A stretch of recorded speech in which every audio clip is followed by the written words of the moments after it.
ambush. How many did you save? Just like a dream. You did the only thing you could do. And you lost. Like a dream. Look, we're still in this thing. The day you walked away. But we have no idea what we're dealing with. Unfortunate.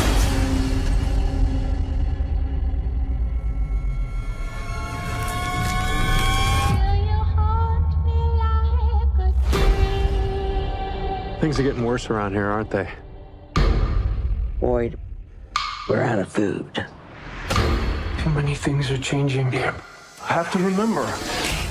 Remember what? What's missing? Nothing that I've been through is possible. I think you're here for what's in the basement. This place will not break us. We can still win. But the only way we go home is together. Hello. Run, go. The game here is rigged. Why can't they leave us alone? No matter what this place throws at us, we're gonna find our way home.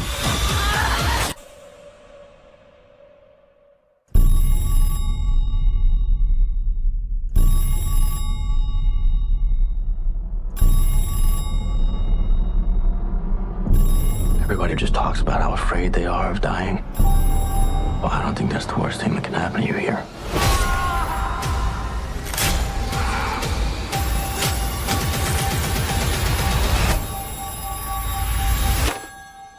Hello? Like a dream. You looking for these? Into my life. You can't save them all. But things are really how they seem.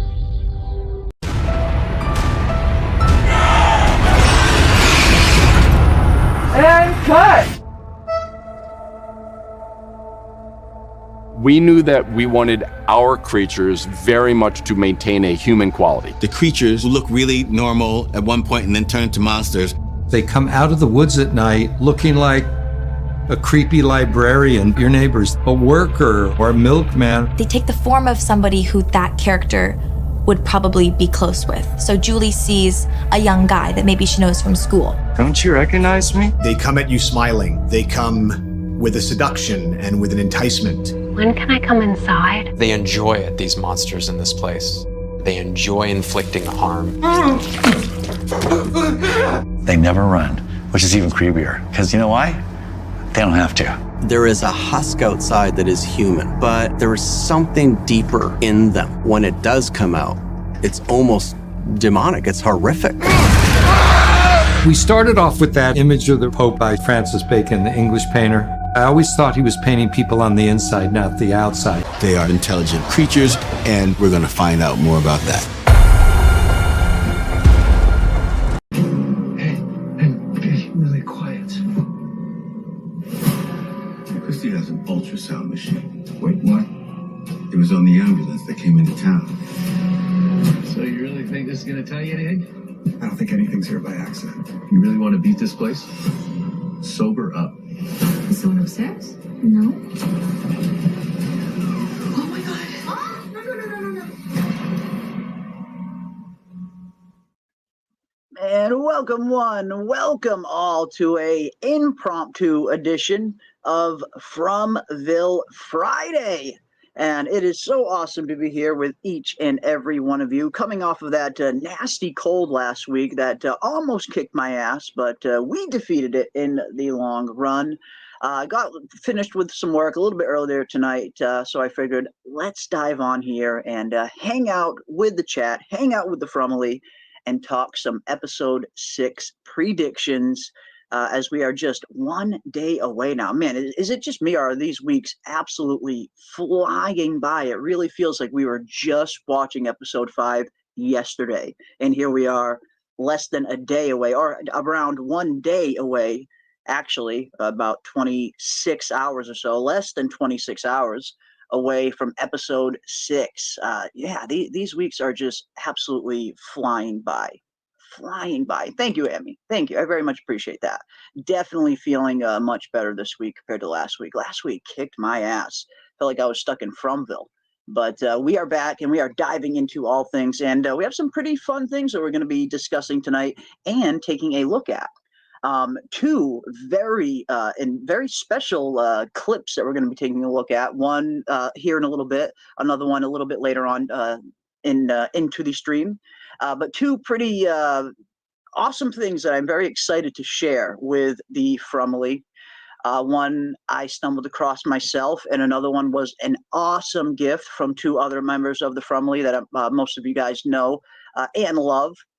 So we have some very fun things that we are going to be diving into tonight, and one of those things is a sneak peek at episode 6. Not much of a sneak peek, but a little bonus scene that I haven't seen anywhere else yet.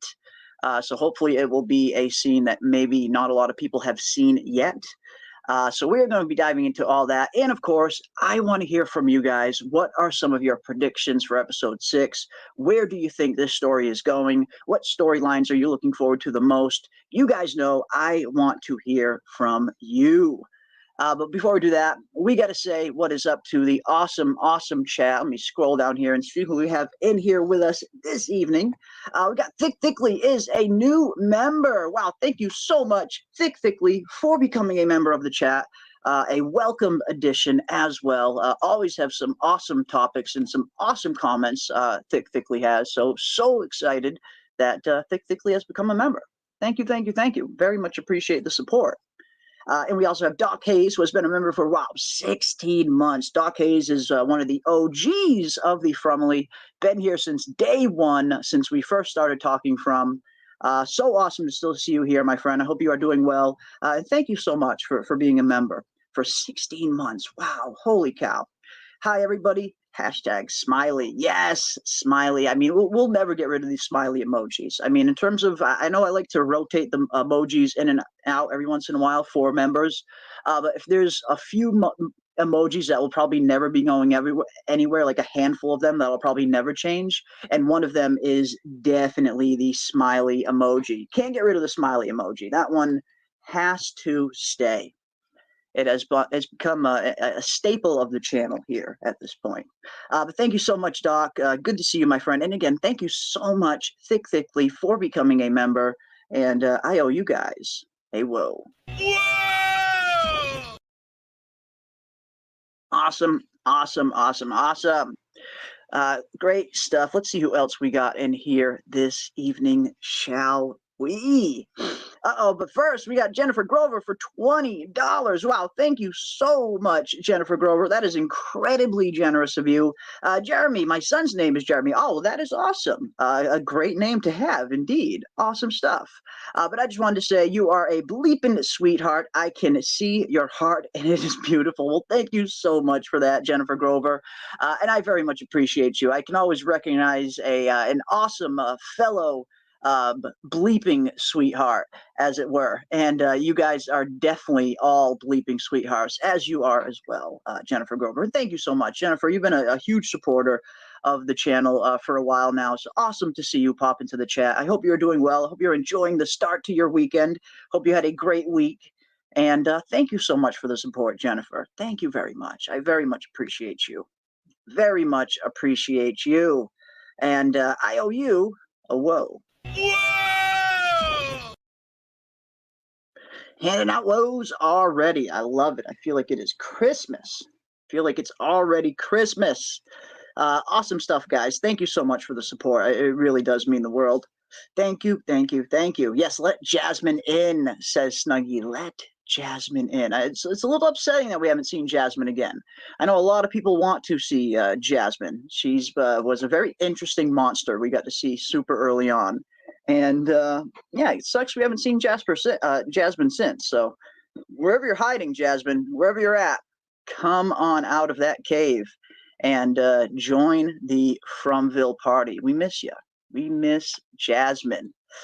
Let's see who got in here. We got Robert Saunders in the chat. What is up, Robert? Good to see you. Welcome, welcome, welcome. We got Dana and Scarlet who will be joining us a little bit later on, and we are going to be unveiling something incredibly awesome that they had a huge hand in making happen. Well, not a huge hand. They did make this happen.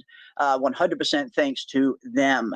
And I could not be more grateful. Could not be more grateful. It's definitely been the best birthday presents I've received in a very long time this year, thanks to Dana and Scarlet. And we are going to show you guys part 2 of that birthday present here in a little bit.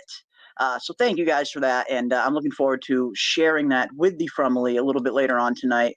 And hopefully these guys will get a kick out of it. I know I did. It was certainly very cool to see that. Welcome one, welcome all. We got Skizzler in the house. What is up, Skizzler? Good to see you. We got Delsenia in the building. What is up, Delsenia? Always good to see you, my friend. Welcome, welcome, welcome. One of the awesome, awesome mods we have here. We got Jason Caldwell in the building. What is up, Jason? I dated a girl like Jasmine. She transformed emotionally, though. Oof. Yeah, you got to be careful for them Jasmine types. You got to be careful. At least you didn't get your tongue literally ripped out. So you ended up a little bit better than 70s porn stash, dude, I'd say, Jason. But yes, welcome, welcome. We got Arrow in the house. What is up, Arrow? Good to see you as well, my friend. I hope you are doing well. We got Beezy in the house. What is up, Beezy? I see Terry is in the building as well. Welcome one, welcome all. We got Forever Autumn. Welcome, Forever Autumn. I want to see what happens to Fatima for sure. Yes, indeed. We have the very highly anticipated scene coming up in episode 6 of Fatima finally coming in contact with an ultrasound machine. So now we can finally get a definitive answer as to what is going on with Fatima. Is she birthing some kind of normal baby? Is she birthing some kind of weird supernatural monster baby? Or is she even pregnant at all? I know a lot of people seem to think that she might not even be pregnant, and I'm kind of leaning in that direction a little bit myself as well. I wouldn't be surprised if they find she's, or if they at least see that they can't read anything inside of her. I'm looking forward to that scene, though. I feel like whatever way it goes, we're definitely going to get some definitive information on this pregnancy. So, yeah, bring on the ultrasound scene. Bring it on, indeed. And I know some people are thinking that maybe she's even got twins in there as well, which could very well be possible, I suppose. So yeah, I guess we'll see. I guess we will see tomorrow night. We will see once and for all what is going on with Fatima's pregnancy.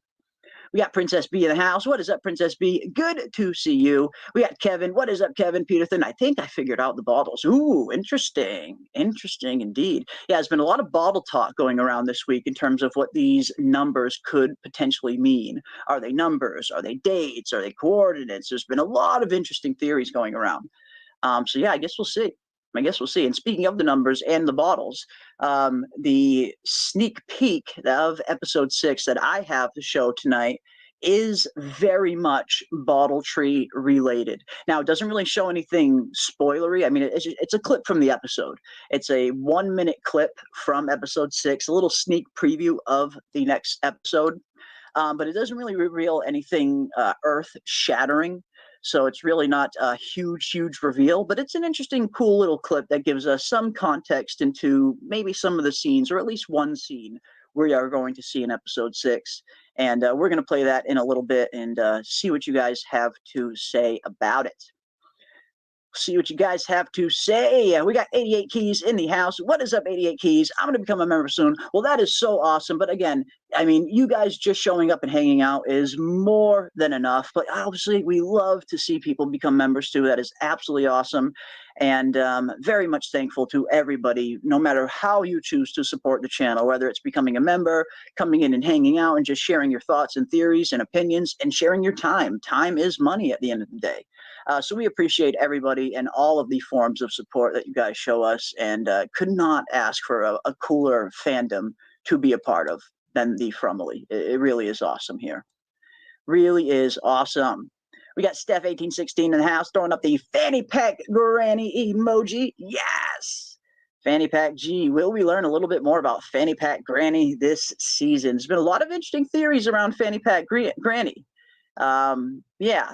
Man, why didn't we get the mean mugging Ethan emoji?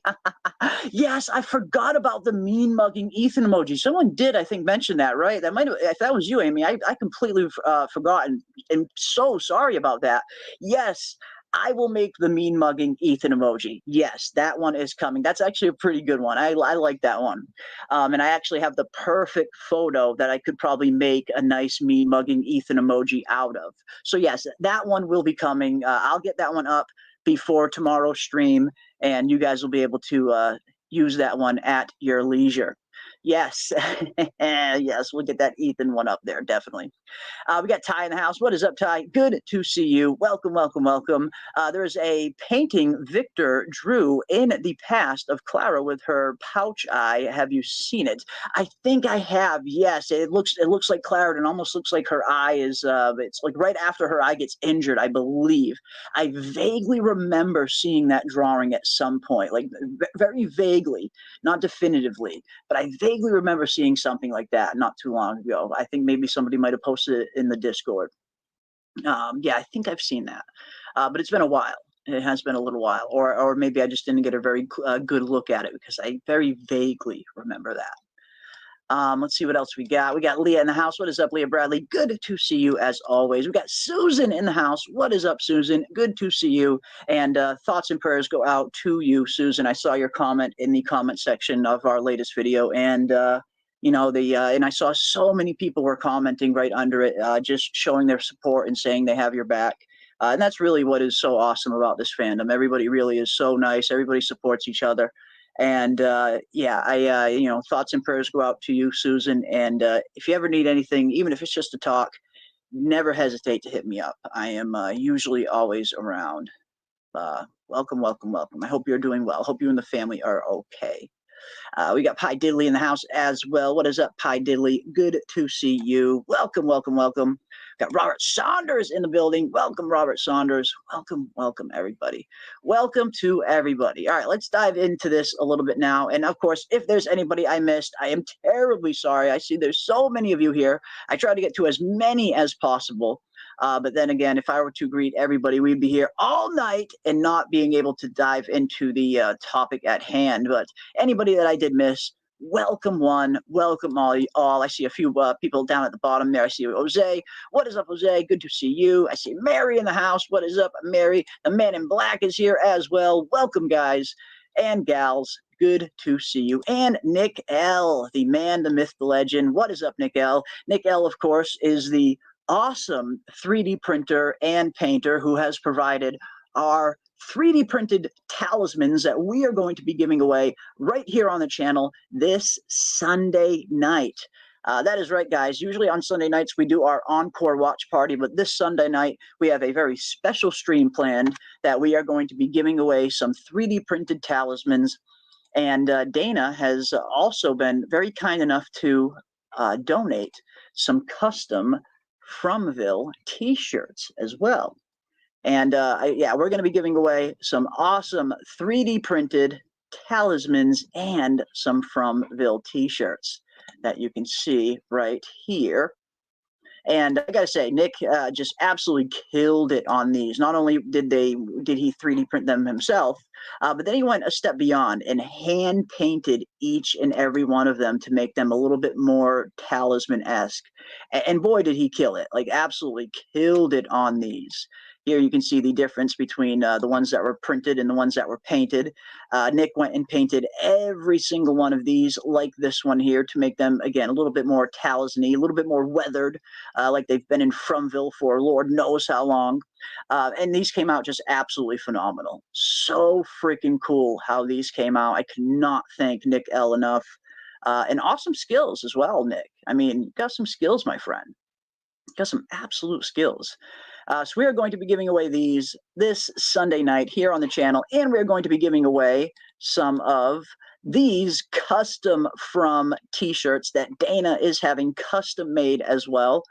So you guys have a chance to win some interesting, cool From gear, and it's just our very small token of our thanks to you, the chat.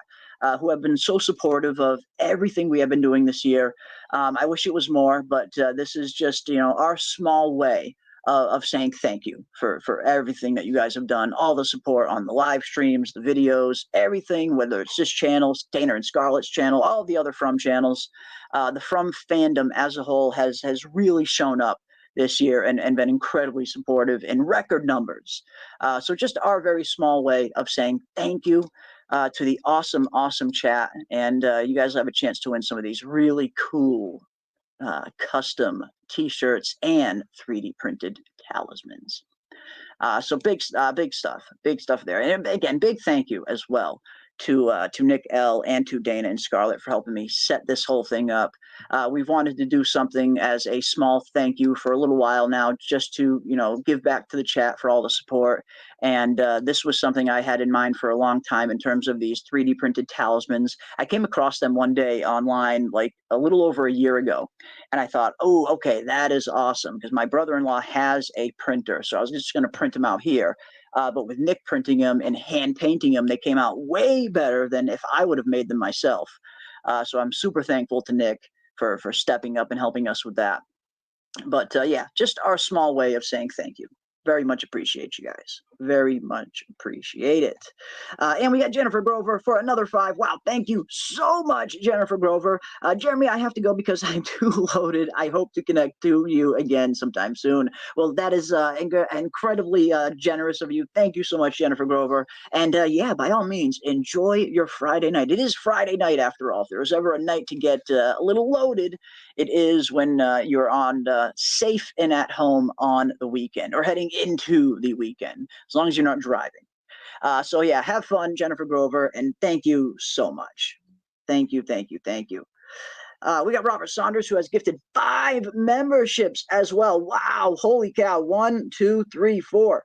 5 memberships gifted from Robert Saunders. And there you go, 88 Keys. There is your membership. Welcome one, welcome all. We got Beezy is now a member, Terry is now a member, Riley is now a member, and Harrison is also now a member. Welcome one, welcome all. So glad to have each and every one of you here. And of course, to all of the new members, feel free to spam all of those custom Fromville emojis all night if you like. And of course, if you have any requests for some new ones, definitely leave them in the comment section after the stream ends. And thank you so much, Robert Saunders, for the gifted memberships. Wow, that was incredibly generous of you, my friend. Thank you. Wow, I owe you a world. Whoa! Awesome stuff. Awesome stuff. Let's see what else we got. Don't Even Worry About It for $20. Wow, thank you so much. Don't Even Worry About It. Another member of the Fromily who's been here since day one with us. Always good to see you, my friend. I hope you're doing well. And thank you. Wow, that's that is not cheap. That is not cheap at all. Jade just dropped a big gem. The unstable rift theory explains so much, even the nightmare creatures and many non-logic things and possible colliding timelines. Anyone that knows about the corrupt rift knows how deep it goes. Yeah, and it seems like maybe Don't Even Worry About It might have already seen this bonus clip that I'm getting ready to drop here as well. Yeah, I mean, I cannot wait to see episode 6. It looks like we're going to have some very interesting scenes between Jade and Boyd, and between Jade and Tabitha. We saw from some of the episode 6 stills that they released that Jade and Tabitha are going to be teaming up again and trying to solve some of the mysteries of what these bottle numbers mean. And we'll see what kind of progress they go on to make. But I am really looking forward to episode 6. I think we're going to have a really interesting episode. We got all of that stuff happening with Jade, diving into his research. We got, of course, Victor and Henry heading down into the caves looking for Jasper. And, of course, we have the highly anticipated Fatima ultrasound scene. So episode 6 is looking like it's going to be a very, very fun one. I'm really looking forward to this one. And yes, Don't Even Worry About It. Thank you so much for the super chat. And yeah, I mean, could Jade be onto something here? Could Jade be onto something? It's he might be. He very well might be. I know a little bit about the rift theory, but I'm not an expert on it, so it's definitely beyond my field personally.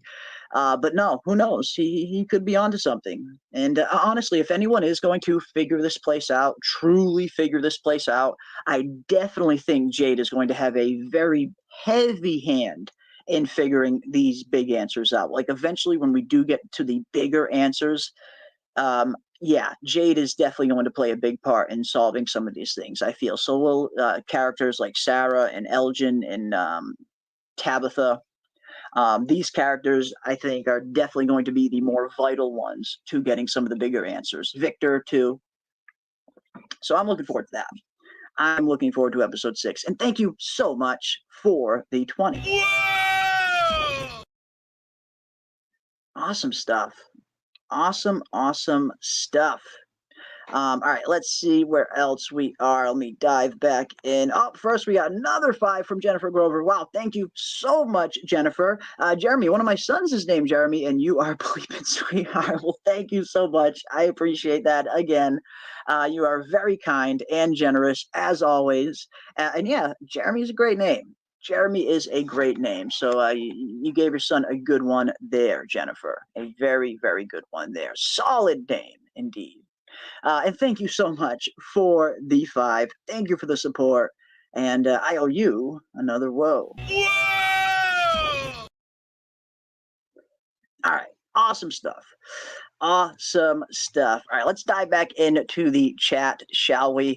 Now, okay, I want to hear from you guys. What are some of your theories heading into episode 6? What kind of scenes do you want to see? What are you hoping to see? I am going to play the trailer for episode 6 one more time, and then we are going to take a look at some stills, and we are going to take a look at a bonus scene, a sneak preview scene for episode 6. And I really look forward to hearing everybody's thoughts and theories on that. First, let's dive into the trailer one more time. Hey, be really quiet. Christie has an ultrasound machine. Wait, what? It was on the ambulance that came into town. So you really think this is going to tell you anything? I don't think anything's here by accident. You really want to beat this place? Sober up. Is someone upstairs? No. Oh my god. Oh, no. Whew, man. Looks like we have a very interesting episode coming up with episode 6. And I'm looking forward to it. Again, it's just, I like how they keep their trailers short, but they have been giving some pretty, in some of these trailers, not all, but in some of them, some pretty big and interesting reveals. Like showing us right off the rip that Victor is going to be taking Henry, of all people, down into the caves, which I thought was a pretty interesting pairing, to say the least. I mean, we knew that Victor was going to be heading back into those caves, and it seemed like it was said they were setting up Victor and Sarah to head down into those caves together. They were even on their way to go get supplies so those two could do that. But here we see that Victor is ditching Sarah and has picked up Henry, and they are going to be descending down into these caves. And I cannot wait to see what they come across. Of course, they are going to be looking for the creepy Jasper puppet, the Jasper puppet that we have seen recently, and that we finally got some more, at least a little bit more context behind. I know a lot of us had thought that Jasper did belong to Christopher at some point. It looks like that very much is the case. At some point, Christopher did use this Jasper puppet to make the townsfolk laugh, as Victor used to say.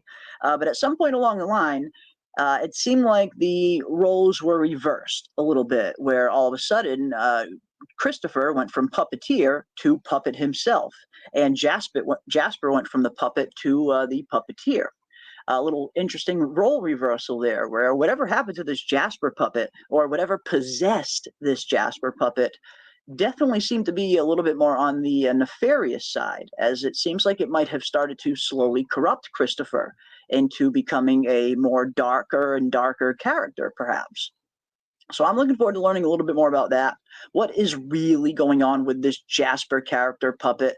What exactly is going to be happening with it? We got this from the episode 6 stills, the creepy Jasper sitting at a creepy table. And not only that, what exactly is going on with all this weird stuff down in these caves? Why do the monsters tend to bring a ton of human stuff down into the caves, whether it's this weird table, a little teacup table, or whether it's some of the previous episodes when we first saw the caves introduced in season 2, episode 1, when Tabitha and Victor were first down there. We saw tons of weird stuff. The monsters had old TVs down there, grandfather clock, little dressers, very weird stuff that you would only see humans use.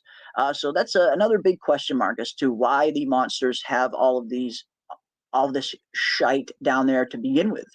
I mean, it seems like they sleep during the day, so I have to imagine they're not down here watching the latest Patriots game.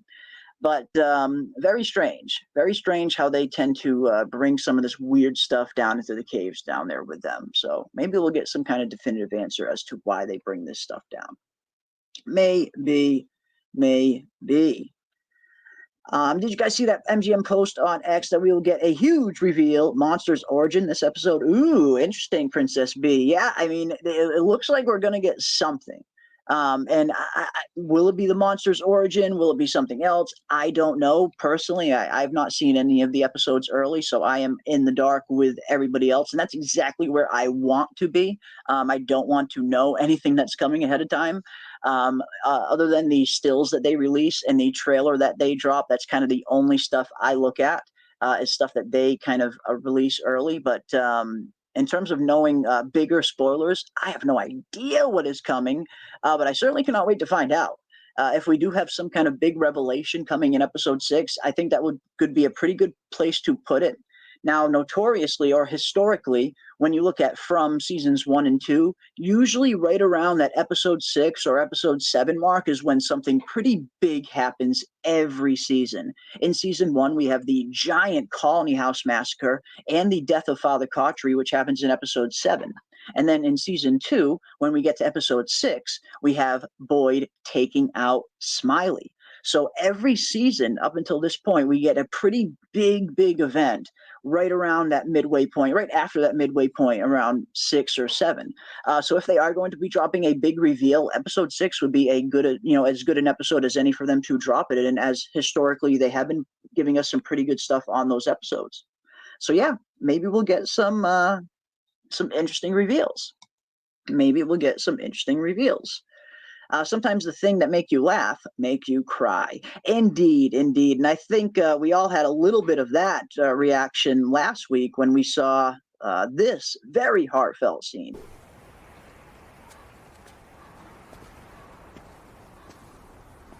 It's okay. Everything's okay.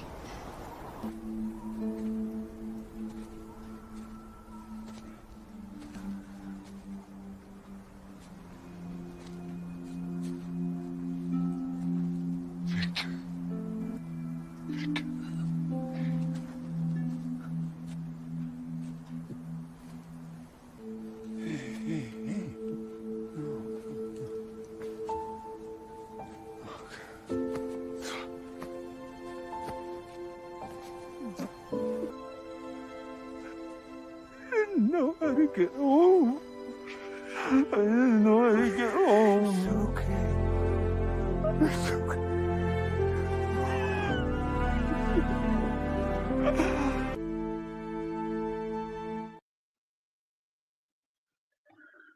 Yeah, I'm right there with you, Ty. I am right there with you. Watch 2 reactions of this episode, and it still hit me both times just as hard. It really does. I mean, I've probably watched this episode at least 3 or 4 times.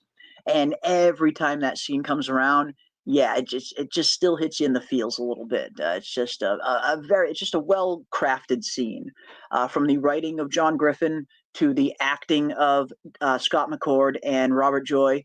Just absolutely phenomenal scene, and just with that little bit of dialogue, that one very small line of dialogue from Victor, I couldn't find my way home. Just absolutely great. Absolutely phenomenal acting, phenomenal performance from Scott McCord. Just he kills it as Victor every single week. And it's nice to have Robert Joy, and a nice veteran actor, joining the cast as well. So that'll be good. That will be very, very good to see some more Robert Joy scenes. But yeah, great scene. Really good stuff there. Really heartfelt, heartwarming stuff. All right, let's dive into some of this, shall we? Yeah, that's up there with the lost clip. Don't make me do it, Dana. Don't make me do it. I'll hit the button. I will hit that button, and tears will flow. But yes, awesome stuff indeed. But yeah, I'm looking forward to seeing this scene in particular. Again, the three things I want to see the most in episode 6 are obviously what is going to be happening down in these caves with Victor, Henry, looking for this Jasper puppet. That's going to be a big highlight. I'm also looking forward to, of course, the very highly anticipated ultrasound scene that Fatima is going to be having. We know there is an ultrasound machine that arrived with the ambulance, and it looks like Fatima is finally going to be getting a look inside and seeing once and for all what is going on with this pregnancy. Is there a baby in there? Is there a monster baby in there? Are they going to find out that there's no baby in there? I don't know, but I cannot wait to see what is going on. Again, I'm kind of leaning a little towards the area that this ultrasound might show that she's not pregnant, that maybe it's actually Fatima herself that is maybe changing or turning into something, and maybe that's the monster origin that we might get. Who knows? A lot of people seem to think that Fatima herself is turning into a monster, and that very well could be possible. Very well could be possible. But yeah, I wouldn't be surprised if the ultrasound reveals that she's not pregnant, or at least it reads like she's not pregnant. I know someone had a really interesting one in the comment section, and I blank on the name of the person who said it, so I'm terribly sorry. But I remember someone mentioning that the ultrasound might reveal that her insides will start to be desiccating like Smiley's. And that was a very, very interesting one. Like, if they actually do this ultrasound scene and her inside organs start to resemble what Christie saw inside Smiley, that is going to probably freak Christie out, because it does look like Christie herself is performing this ultrasound. They are back in the medical clinic, of course, and it looks like here we see Christie and Mary both present for the ultrasound actual test. So this is going to be an interesting one. If they look in there and Christie sees her kind of organs are all desiccated, oof, man, that is going to be an interesting scene. That is going to be a very interesting one. And we got another $5 for Jennifer Grover. Wow, thank you so much, Jennifer Grover, again, for the 5. Very, very appreciate that. Very much appreciate that. Jeremy, I got to go to bed. Thank you for listening to me. Please give my love XXXO. Absolutely. Big love to Jennifer Grover, and thank you so much for the support. And yes, have a good evening. Enjoy the rest of your night. Stay safe, and thank you again for the support. Welcome. Thank you. And I owe you another. Whoa. Indeed. Thank you so much. And yes, thank you so much for that. Very much appreciate that. I think it will show a normal baby, and they are confused with why, considering she is eating rotten food. Now, that could be another interesting. I mean, I guess that could probably lead to even more questions. At least, if not for them, definitely for us as the audience, right? Because yeah, I mean, we as the audience, we're expecting something weird, right? Whether it's some kind of weird baby, some kind of, maybe she's not pregnant. I feel like we're expecting something weird to happen.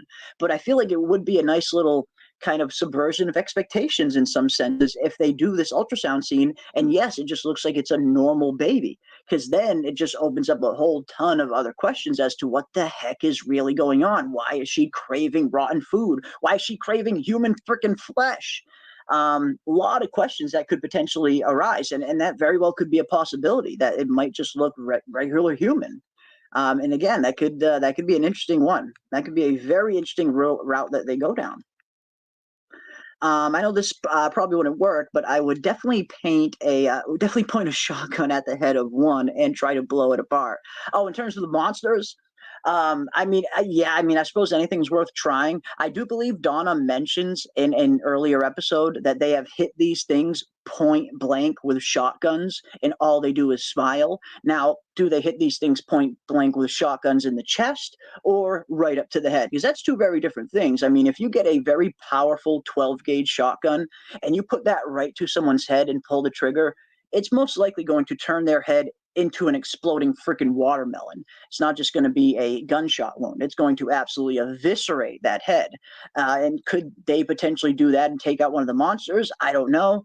All we get is that one line from Donna saying that they have used shotguns on these things point blank, and all they do is smile in return. But then again, like you said, I don't know if that's a headshot or a chest shot that she's talking about. Would it work? I don't know. But I suppose that it's at least worth a shot. At least worth a shot. Again, at this point, I still think that fire might work.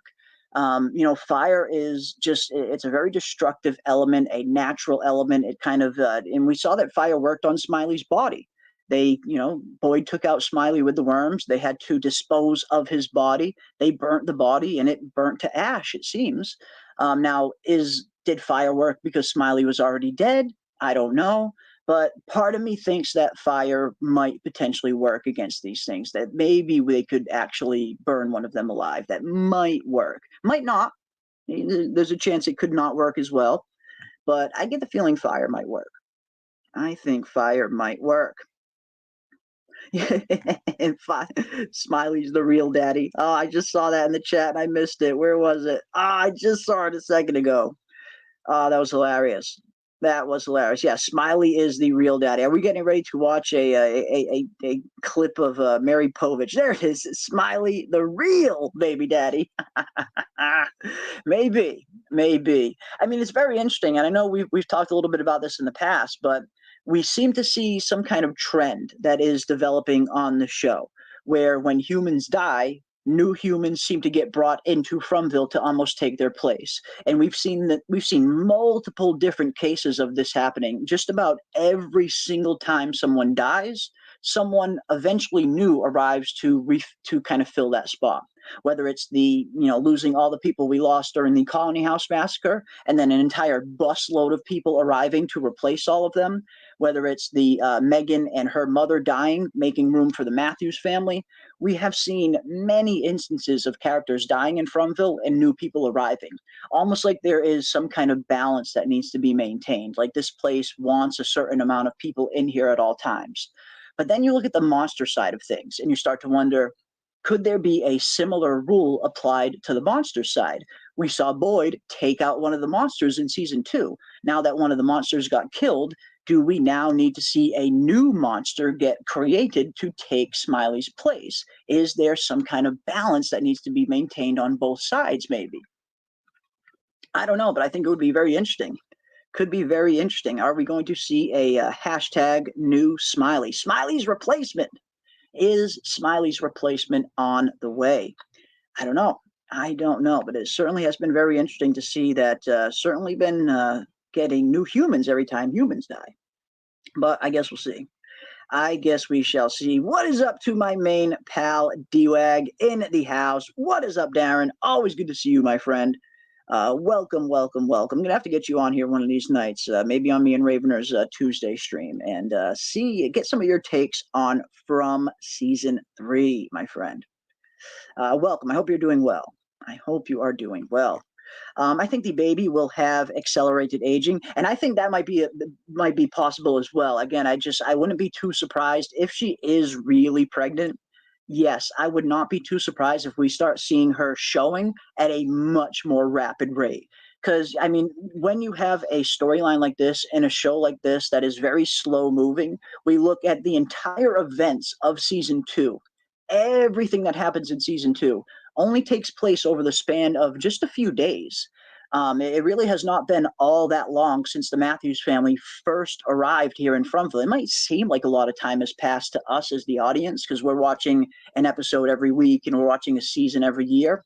But for the characters, the timeline that has passed for them, it hasn't been a whole lot of time.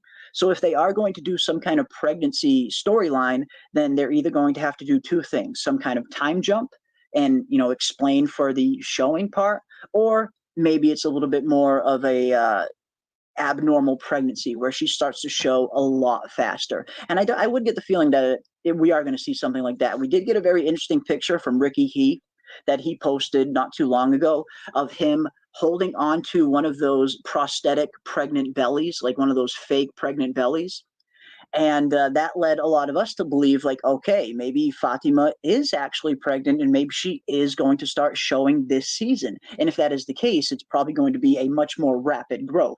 So, yes, I agree with you, Frederick. If she is pregnant, I think we're going to see a much more accelerated growth, and even an accelerated growth after the baby is born, even maybe. That's very possible as well. So, yeah, I agree. I definitely agree with you. We got D-Wag. Thank you so much, D-Wag, for the two. My pal, thank you so much. Much love to the From community. Hit that like. Yes, indeed. Smash that melee button like it's going out of style. And thank you so much, D-Wag, for the support. And yeah, like I said, I'm going to reach out to you over the weekend and love to maybe get you on here on Tuesday and or you know one of our next streams and hear some of your thoughts on. I don't think I've talked to you yet about season 3. I know we've talked about season 1 and 2, but I don't think I've heard any of your thoughts yet on the 3rd season. So yeah, I'm gonna have to get you on here one of these days and we can hear from D-Wag, my pal, and see what you're thinking about season 3. Awesome stuff.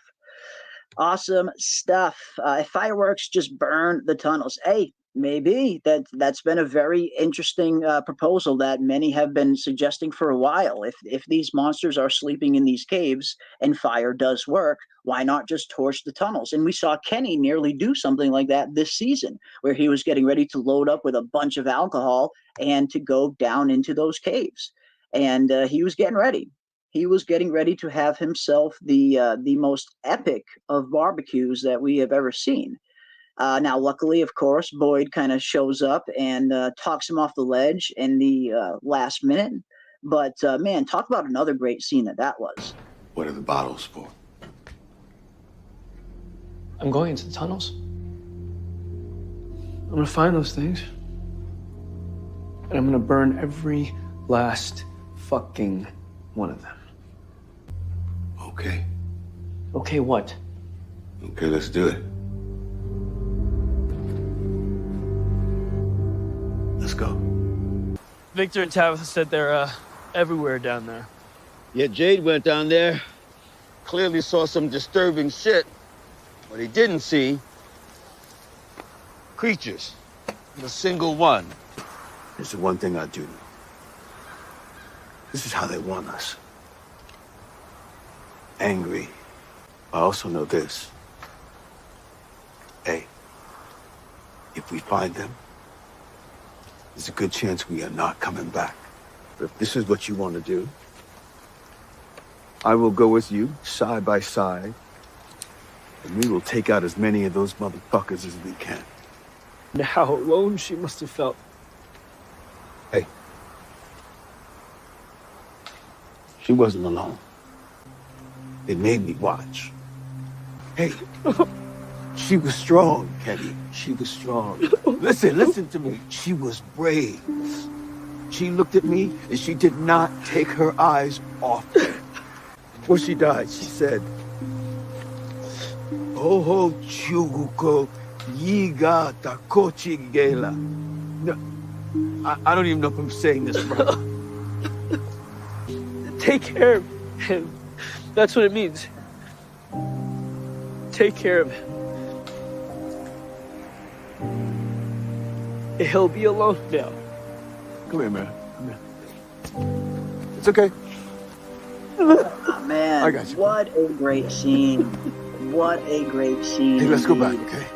And it seems like season 3 has been doing this to us, hasn't it? Season 3 has just been hitting us with gut punches left and right. I swear, sometimes I'll be watching this show and I feel like there's somebody in the same room dicing up some onions next to me, maybe. Because, yeah, the show has been just hitting on all cylinders this year. And, yeah, Kenny and Boyd have a really interesting relationship where, you know, it's you know, Boyd very much looks at Kenny like it's another son. Like, he clearly looks at Kenny like he's his son. And you can definitely tell Kenny has needed that kind of father figure ever since he lost his own. And even before, you know, Kenny lost his father, he and Boyd already kind of had a little bit of that kind of father-son relationship developing. But especially after Kenny lost his father, you could see how much Boyd kind of stepped up and was there for Kenny. And even more so now after losing Tien Chen.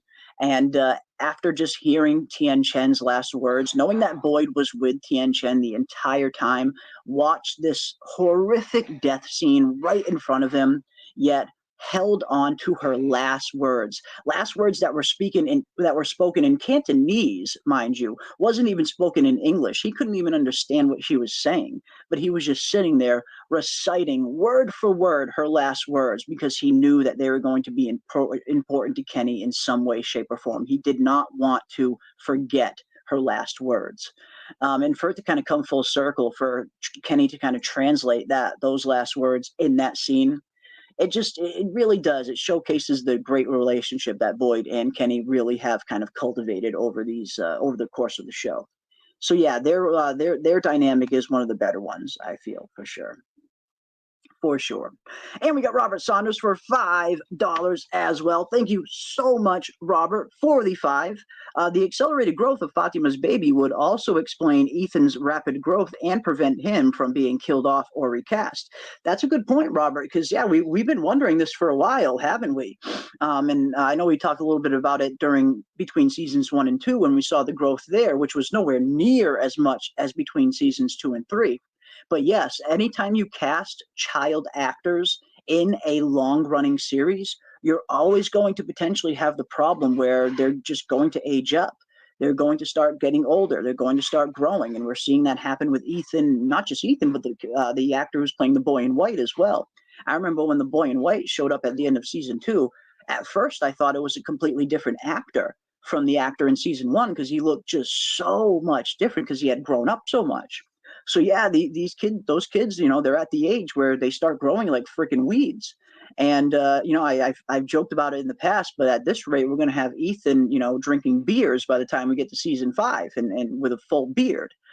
But yeah, these kids are growing fast, and at some point, I imagine, from the writer's standpoint, you have to kind of present that question: do we write in some sort of time jump? Or do we potentially recast the role? Because it's going to get to a point where Ethan's going to look like a full-on teenager, and he's still supposed to be the same age he was at the beginning of season 1, which is very young. So yeah, it'll be interesting to see how they play that. I mean, I'm not a big fan of time jumps personally. I just, especially a show like this that has been so, slowly paced in terms of how much time is passing for the actual characters. We get to see this story unfold in real time.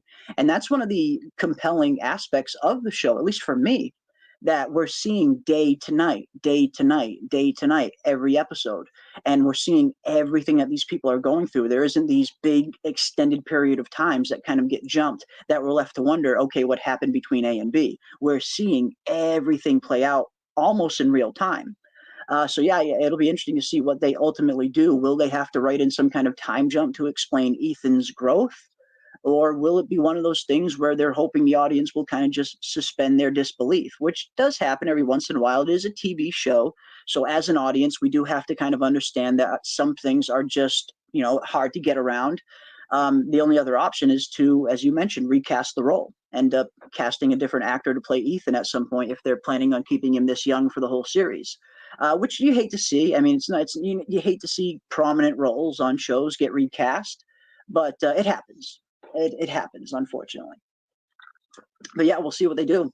We'll see how they play the whole Ethan thing. If they choose to do a time jump to explain the growth, if they choose to recast, I don't know. But we shall see. But thank you so much, Robert, for the $5. Whoa! Thank you.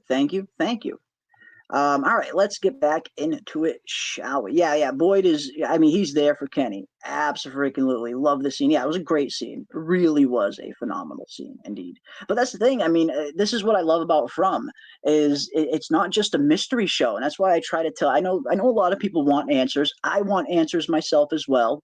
But I feel like if you're watching this show just for answers to mystery, you're really missing a very big part of what makes this show special. And that is the human element of this show, the human day-to-day interactions, these kind of character development moments, whether it's Victor having a reunion with his long-lost father, or Boyd talking Kenny off the ledge, or Boyd, kind of having his epic monologue scene in the pool at the end of episode 5. this show, it gives you a little bit of everything. I mean, don't get me wrong, I love the mystery aspect of the show, and I feel like the mystery aspect is probably its biggest draw. But if you're watching the show only for answers to mysteries, you're missing out on a really special aspect of this show on the other side, which again is that human element of the show. So I love how we get a really good, healthy mix of both, just mystery aspect, the kind of horror aspect, the foreshadowing of events to come, but we also get the just good old human drama at the end of the day as well. So I really love the mix that they give us. Really loving the mix. Let's see what else we got. Yeah, I agree. I don't need them to burn through the show to satisfy my endorphin. Give me the whole food and some. Absolutely. And that's exactly how I kind of approach the show as well. Whereas, yes, I don't get me wrong. I definitely want answers. I want these mysteries to get solved in the end. And I do believe they will. I get the feeling that as the show continues to progress, they will slowly start to give us more and more answers as we start to get to later seasons. Because we have to remember, although we're 3 seasons in, that might seem like a lot. We have heard from John Griffin, the creator and writer of the show, one of the only people who actually knows where this show is going and how long this story is. He has recently said at the beginning of season 3 that this is only the end of the beginning. And a lot of people, I think, heard that clip, and they're so, we're so used to hearing the beginning of the end that I think a lot of people misinterpreted that clip when they heard John say that to think, okay, this is the beginning of the end. There might only be a few seasons left. But he actually says the end of the beginning. So if we're 3 seasons in and season 3 is only just starting to get to the end of the beginning, that leads me to believe that there are still multiple seasons that they are planning to do, at least probably 3 more, maybe even a little bit more. I'd be very surprised if this show gets less than 6 seasons. So it does seem like they are just starting to get started. We still have so much more road to go. If this is the end of the beginning, then we are only just now going to start to scratch the surface of getting real answers. So I'm totally fine with the answers kind of just coming as they come, because again, I look at this show and this isn't a mystery show to me. This show is so much more than just the mystery aspect. And John Griffin even talks a little bit about that as well, where the way he's writing the show, the mystery is really just a plot device, a delivery system to propel the plot forward. The real plot, the real point of the story are the humans and everything that they are going through. Some of the kind of themes that the show asks. What does fear do to people? What does trauma do to people? In Boyd's case, what does being pushed to your absolute limit do to people? There's a really awesome human element to this show that just goes a little bit beyond just the mere mystery. I like both aspects personally, but again, I really am not in a huge rush to get answers, I guess, because I'm just enjoying the ride. I'm enjoying where they're going. I'm enjoying these characters. I'm enjoying the world that it's set in. So I guess I'm just not in a huge rush for answers, because I know the answers will come in time, and I get the feeling they will be very satisfying when we do finally get them. But I'm just enjoying the ride, I guess. I am enjoying the ride. All right, let's see what else we got here. Let's hear from you guys. What do you guys think of episode 6? What are some of your most anticipated scenes? What are some of your predictions for episode 6? Indeed, what do you guys think is happening? What do you guys think is happening? I think 5 would work if season 4 was very answer/dialogue heavy. I mean, 5 is possible. I feel like it could work, but I feel like that might not be enough. Like if they're describing season 3 as just the end of the beginning, then that stands to reason there's probably a lot more seasons left to come. Again, I'd be very surprised if they do less than 6. I wouldn't be surprised if they do more than 6, to be honest, but anything less than 6, I feel they won't do. I feel like they're at least aiming for a 6 season arc, but I guess we'll see. I guess we shall see. Yeah, I'm invested as much in the characters as the mystery, and that's kind of how I look at it as well, Ty. Indeed, absolutely. I'm just as invested in these characters and their storylines, what they're dealing with on a day-to-day basis. I am just as invested in that as I am the mystery aspect. Absolutely. Let's see what else we got. We got Suff Lenny for $2 here as well. Thank you so much, Suff Lenny. If you had a pimp smack If you had to pimp smack a character, who would you pick? Oh man, that's a very tough question. I would love to hear everybody's answer in the chat as well. If you guys had one pimp smack that you had to hand out, which character would you be smacking? I know we're gonna see a lot of Jims. I know we're gonna see a lot of Jims in the chat.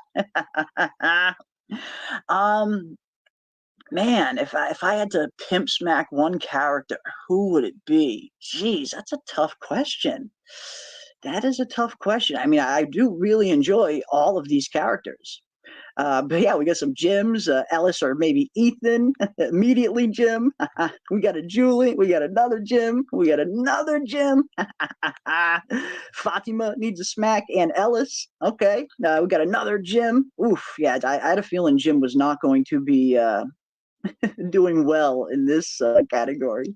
Got another Jim, we got another Jim, we got another Jim, we got an Ellis. Honestly, I think Ellis might be mine. I mean, just currently where we are in the story, seeing how Ellis reacted in episode 5 to the diner scene and just seeing how he's kind of treating his dad in general. Like, I mean, Ellis knows more than anybody everything Boyd has sacrificed to keep this freaking town safe. Ellis knows more than anybody the weight of the world that Boyd has on his shoulders. That's why I always refer to Boyd as Atlas. Boyd straight up is the Greek Titan Atlas. He is holding this whole town up on his shoulders single-handedly some days. So knowing that, knowing all the pressure that that Boyd is under, Ellis should have known better, and Ellis should have had his father's back during that diner meeting. The fact that he stood up and spoke against his father in front of the entire town, and then went as far to kind of challenge him again on the street after the diner and saying, "Oh, maybe we need someone that's going to take risks in charge." Oh, it's like, do you not remember everything your dad has sacrificed to keep you and everybody here safe? A little bit of gratitude, Ellis. So yeah, I think Ellis might be my choice as well, Raven. I think Ellis might be my choice as well. Yeah, I like that. I like that indeed. What if they kill off Victor? Oh, don't even say that, Bradley. Don't even say that. Don't play with me there. We cannot kill off Victor yet. I feel like they can't kill off Victor until they properly resolve the Eloise storyline. Until Victor definitively finds out what really happened to Eloise, I feel like they can't kill his character off before then. I feel like they have set that character arc or that storyline up for a reason. This whole Eloise storyline that they've been very, very methodically setting up since season 2. I just feel like they can't kill Victor off until they pay that storyline off. Once they pay the Eloise storyline off, when we do get that definitive answer, did Eloise really die in the massacre? Did she really survive? Is she in Fromville? Has she been here living feral in the woods for the last 40, 50 years? Did she actually escape? Is she in the real world? Until they definitively answer what really happened to Eloise, I feel like they can't kill Victor off before then. But who knows? We got another one for Ellis. Okay, we got another one for Jim. Indeed, we got another one for Jim as well. Tell Australian and New Zealand what that means. If you're referring to the pimp smack, just a smack, really, if that's what you're asking. It's just, which character would you smack, basically? If you had to smack one character, which character would you smack? That was the question in the super chat. We got a Jade one from Little Dirty X. Oh, no, not our boy Jade. Not our boy Jade. Ellis then Jim, says Doc Hayes. We got another one for Ellis. We got some more Ellises.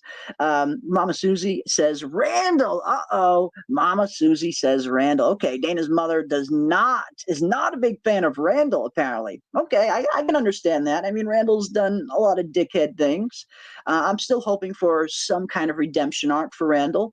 But yeah, he's been pretty much an ass. No, not kill. Pimp smack is just smack. Just which character would you smack, pretty much. A good old backhand, basically. Elgin getting pimp slapped, says Golden Child. We got another one for Randall. Ellis, the do-nothing brat, says PM. Oof, he did come off a little bratish in this previous episode, for sure. Jim. Mari, don't like Mari. Okay, we got to vote for Marielle as well. Okay, Victor, answer a damn question without running away. No, we can't be smacking Victor. I don't think that's the way to approach him. Jim getting way too in touch with his feminine moi. Yeah, I mean, Jim, for whatever reason, Jim does not have a lot of fans, at least in this chat and some other parts of the from fandom. Jim has probably caught more flack than probably any other character, which has kind of been funny to see. Backhanding Jim first, more Jims. We got a Fatima from Jessica slapping Jim till my hand goes numb. Oh, shit. Oh, man. Absolutely. Just absolutely hilarious. You guys are the freaking best. You guys are the best. We got one for Fatima. We got another one for Ellis. We got more Jims. Shit. Awesome stuff, guys. Awesome stuff. Yeah, I had a feeling we were going to see a lot of Jims. I would have been very shocked if I didn't see the chat just filled with Jims. Ooh, I changed my pimp slap to Tilly. Fanny pack granny. I don't know. You might take her out. Fanny pack granny might not survive a pimp slap. You got to be careful there, Beezy. You don't want to catch a charge. Awesome stuff. And thank you so much for the super chat. Suff Lenny, that was a really fun one. Thank you for the $2. And here is your whoa, my friend. Yeah, awesome stuff. Always fun to see some fun stuff like that. That becomes very engaging for the chat. So that was a good one. That was a good one, Suff Lenny. Very good question. $2 well spent, I would say. I thought they were going to redeem Randall, but with this storyline, I can see him going down a bad path against Boyd. So I'll smack his scar all day. Yeah, again, I mean, you bring up a good point. It did seem like they were starting to maybe head on the realm of Randall potentially getting some kind of redemption arc. But yeah, this whole Boyd scene definitely throws a little bit of a wrench in those plans, doesn't it? Where Boyd kind of, Boyd was forced to at the end of the day, so we definitely want to make that clear. Boyd, he didn't really have much of a choice, but at the end of the day, he did leave Randall behind, and Randall saw that. So is that going to continue to create some kind of schism between Randall and Boyd? It might. You looking for these? Motherfucker! Take them. We get to keep Randall, though. You can't save them all. Fuck you! Fuck you! Motherfuckers! Fuck you! Boy! Boy, did you leave me, a piece of shit?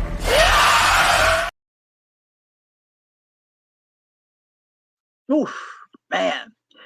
Yeah, me too, Kelly. I love that scene. I mean, there's been so many good scenes in season 3 so far, hasn't there? I mean, we're only halfway through the season, and there has already been some just absolutely iconic scenes that will probably be very iconic in the history of this show. Like when we're looking back on this show years from now, after all of the seasons have played and after the finale has happened and, the whole show is over, I get the feeling we're going to look back at season 3 and a lot of these scenes are going to be some of the most memorable ones. There's been some just crazy good scenes so far. And yeah, the F-bombs are the star of season 3. Yeah, Boyd's reaction there is just, it's absolutely hilarious. I could watch Boyd say F you all freaking day and I would never get bored. He was hilarious in that scene. Fuck you! Fuck you! Motherfuckers! Fuck you! Ah, man, he says it so well. He says it so freaking well. The only one that might come close to saying the F-bomb better than Harold Perrineau might be Samuel L. Jackson. Samuel L. Jackson has a mean one as well. I mean, he says MFer in just about every movie he's in. It's such an iconic line from him. But yeah, Harold Perrineau's right there, close second. He's absolutely hilarious with his delivery of his F-bombs. So good. So good. run off and save myself and others. B, stay behind and possibly get unalived. I choose A. Again, I mean, he didn't really have a choice, right, Star? So I can totally understand that. He did what he had to do. And not only that, it's not like he was just saving himself there. He was also saving Tabitha, Jim, and everybody in the ambulance as well. So he really did have to make a quick choice. Do I risk everybody's life in the ambulance just to save one person, Randall? Or do I, unfortunately, get everybody in this ambulance to safety? So yeah, it's a tough choice, but at the end of the day, he did kind of make the right choice, and it was kind of not much of a choice either, really. He kind of didn't have a choice. I mean, going back for Randall would have been putting himself and everybody in that ambulance at risk to potentially get slaughtered. So yeah, he did what he had to at the end of the day.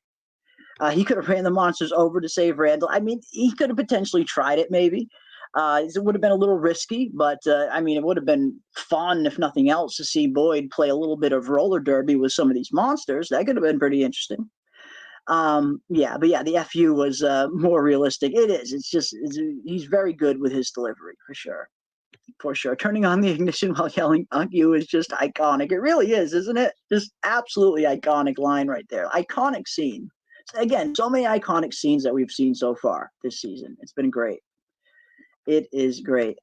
I want to see just a water cooler conversation between the ghosts of Father Cautry and Tom the bartender, says Mr. Moon Knight. Yes, I would love to see that as well.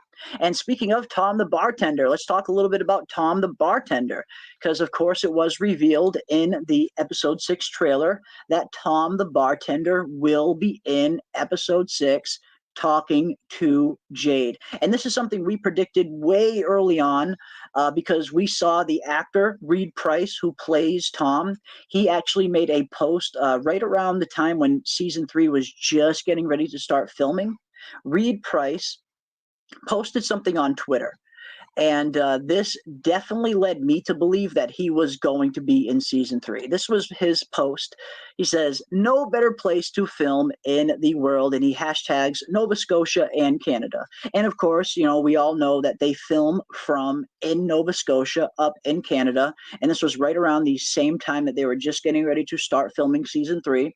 So as soon as I saw this, I instantly just knew Tom was going to be in season 3. And I even replied to him, "Nova Scotia, please tell me there's a From season 3 Tom cameo coming." And then he replied with, "I don't know, but the GIF says the most. Haha." The GIF, of course, being "we gotta be quiet." So that kind of gave me all the confirmation that I needed that Tom was definitely going to be appearing in season 3. And I could not be happier. I'm actually a huge fan of the character of Tom. I'm really glad to see him back. I was very sad to see him go. I thought he was going to be a very interesting character. I was really looking to see where his storyline was going to go before he unceremoniously gets killed off. I don't know why he got killed off, if that was just in the storyline or if I know he recently got booked on another show, a pretty prominent role in another show called Sullivan's Crossing. And maybe there were just scheduling conflicts and he maybe had to choose between one or the other, maybe. Or maybe that was just his time to go. Maybe that was always in the story. It's hard to know. But I was a little upset when we saw Tom got killed off, but it's nice to see that he is coming back, even if it's just a small little cameo scene with Jade. And one thing I noticed in my, I mentioned this in my episode 6 trailer breakdown, is we see Tom is appearing to Jade while Jade is at the bottle tree. And if you guys noticed, I mentioned this in my video as well, the bottle tree that Jade is going to be seeing here in episode 6 is not the faraway bottle tree or the faraway bottle tree that Tabitha uses. As we look right here, we can clearly see there's no faraway opening. This is not a faraway bottle tree. This is just a regular bottle tree, the same regular bottle tree that Boyd and Sarah actually see in season 1. Here is the faraway bottle tree that Tabitha uses. You can see the clear difference in the two. Definitely two totally different bottle trees. But we also look back to season 1 when Sarah and Boyd were in the forest and they came across the bottle tree that they came across. Looks like Jade is indeed visiting the same bottle tree that Boyd and Sarah originally saw. The one where Boyd took the 1864 date out of the bottle. So it's going to be interesting to see Jade coming and tracking down some of these bottle trees. What exactly is going to be happening? What kind of answers is this going to lead Jade to finding? I don't know. But it's pretty interesting because I also got a lot of flack, not flack, but I got a lot of pushback during my season 2 review when I brought up the fact that this was a different bottle tree and this wasn't the faraway tree. A lot of people didn't agree. A lot of people thought that it was just the angle not showing the opening. And I tried to show people a lot of these stills where you could kind of see just how thin this tree is. Clearly not the same tree that Tabitha found. But the bottles kind of made a lot of people think that they were the same tree, which is totally understandable. But it's nice to know that it is definitively 2 different bottle trees out there in Fromville. And it looks like Jade is going to be visiting one. Not this one, but it looks like Jade is going to be visiting the same one that Boyd and Sarah originally visited. And that leads me into my episode 6 preview clip that plays perfectly into this scene right here. We'll get a little bit of context, at least, as to what made Jade search out this bottle tree. So I do want to give a little bit of a warning. I mean, there's nothing really too spoilery in this clip, but again, it is a clip from the next episode, from episode 6 that hasn't aired yet. I came across a clip, and I don't know why MGM keeps posting these clips a little bit earlier, but they posted this clip on YouTube yesterday, and it's just a quick little preview scene of episode 6, a quick little 1-minute scene. It doesn't showcase a whole lot, but it does show a little bit. So if anybody doesn't want to see it, maybe mute your mics or come back in like a minute or so. But it's just a quick little clip of episode 6 where we see a pretty interesting scene between Jade and Boyd. So without further ado, I will play the episode 6 preview scene right here. But again, if anybody doesn't want to see it, I totally understand. Maybe just mute your mic or leave the stream and come back in like a minute or so, and then it'll be over. But I promise you, it's not a very spoilery scene. It's kind of just an interesting dialogue scene between Jade and Boyd that kind of ties into Jade looking for this bottle tree. Doesn't really reveal anything beyond that. It's super quick, not very spoilery. But here we go. Here is the clip, the preview scene for episode 6, entitled Scar Tissue. Or maybe the lighthouse in the woods occupies the same space as Camden, Maine. Maybe it wasn't a wormhole so much as a dimensional rift. Jade. I can understand an awful lot of people get confused, but the truth is a wormhole is a shortcut through space and time, whereas a dimensional rift... Jade, stop. Sorry, what? I thought you said you had something exciting to show me. Yeah. All right, okay, listen. I understand why you might be skeptical. I am too. Something tells me that it has to mean something. The bottle tree was important to Miranda, right? And according to Tabitha, she's the only one who had a connection to this place long before she arrived. Did you look at the bottles from the other tree? What other tree? The one in Maine? No, how could No, the one... Sarah and I found one of these trees when we went out into the woods together. It wasn't a portal tree, but it still had bottles hanging from it, messages inside. I pulled one down. It said 1864. 1864.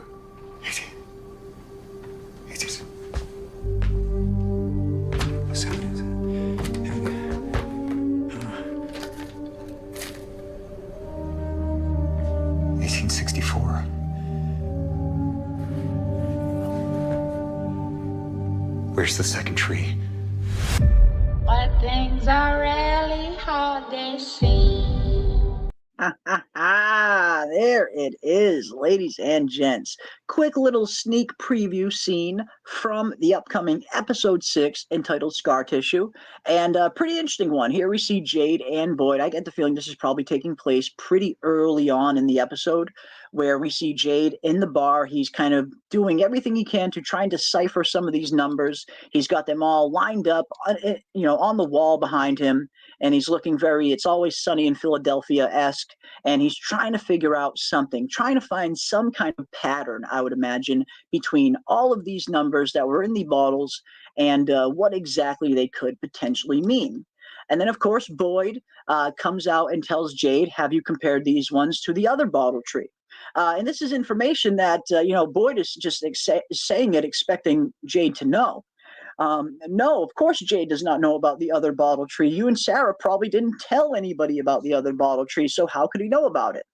But yes, Boyd does officially confirm to Jade that there is another bottle tree out there that is not a faraway tree, which of course is probably going to propel Jade to go look for that tree and maybe find some kind of answers. But this is going to be interesting. I'm looking forward to seeing where this storyline is going to be going. Where is Jade going with these whole numbers? What is he going to find out? What will he eventually uncover? It seems like he's playing with some pretty interesting theories in terms of not wormholes, in terms of places, two things occupying the same space. And that's very much how Fromville does kind of present itself. It does kind of seem like Fromville is a place that is just right on top of us, but just on the other side of the veil, kind of, as it were, a place where you can kind of get pulled into from anywhere, but you can't really access it physically from our world. So it looks like Jade is going to be having some pretty interesting theorizing that he's going to be doing, trying to figure some of these things out.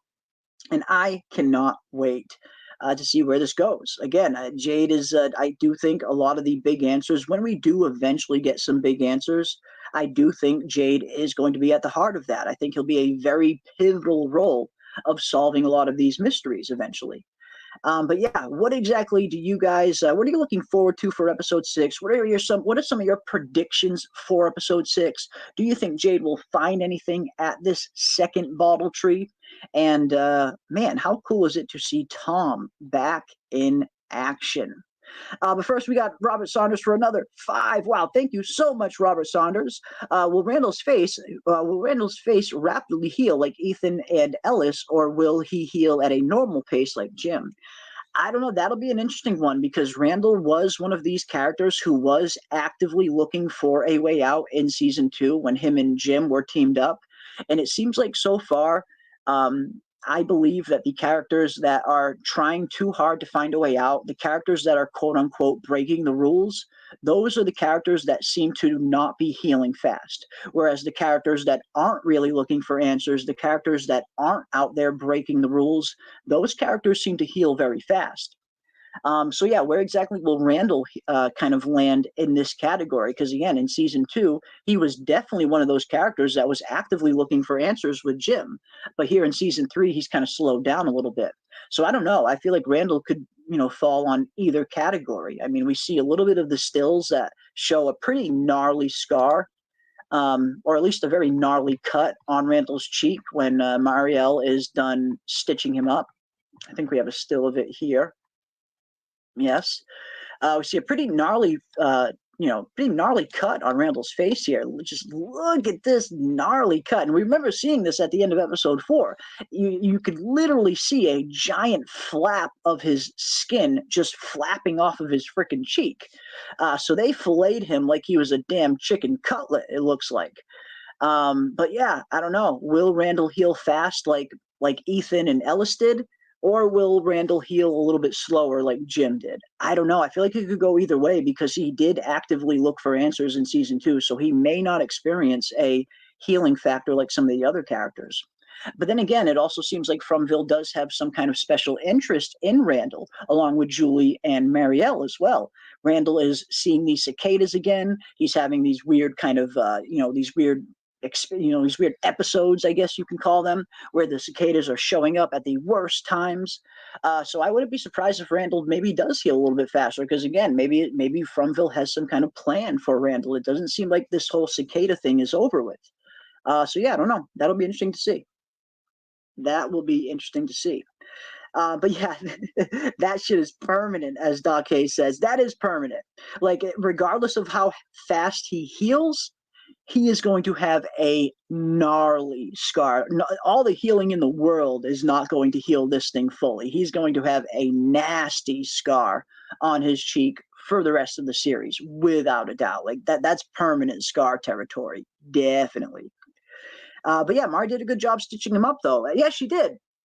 I gotta say, she really did. And that's one thing I kind of even made a little mention of this in my recent video, where it seems like they're giving Mari more and more screen time in season 3, which has been pretty interesting. She's definitely been stepping up and playing like the lead medical character role for a few episodes now. I mean, Nikki got shot, of course. Christie was nowhere around, so Marielle had to step up and try and save Nikki, which unfortunately she wasn't able to do.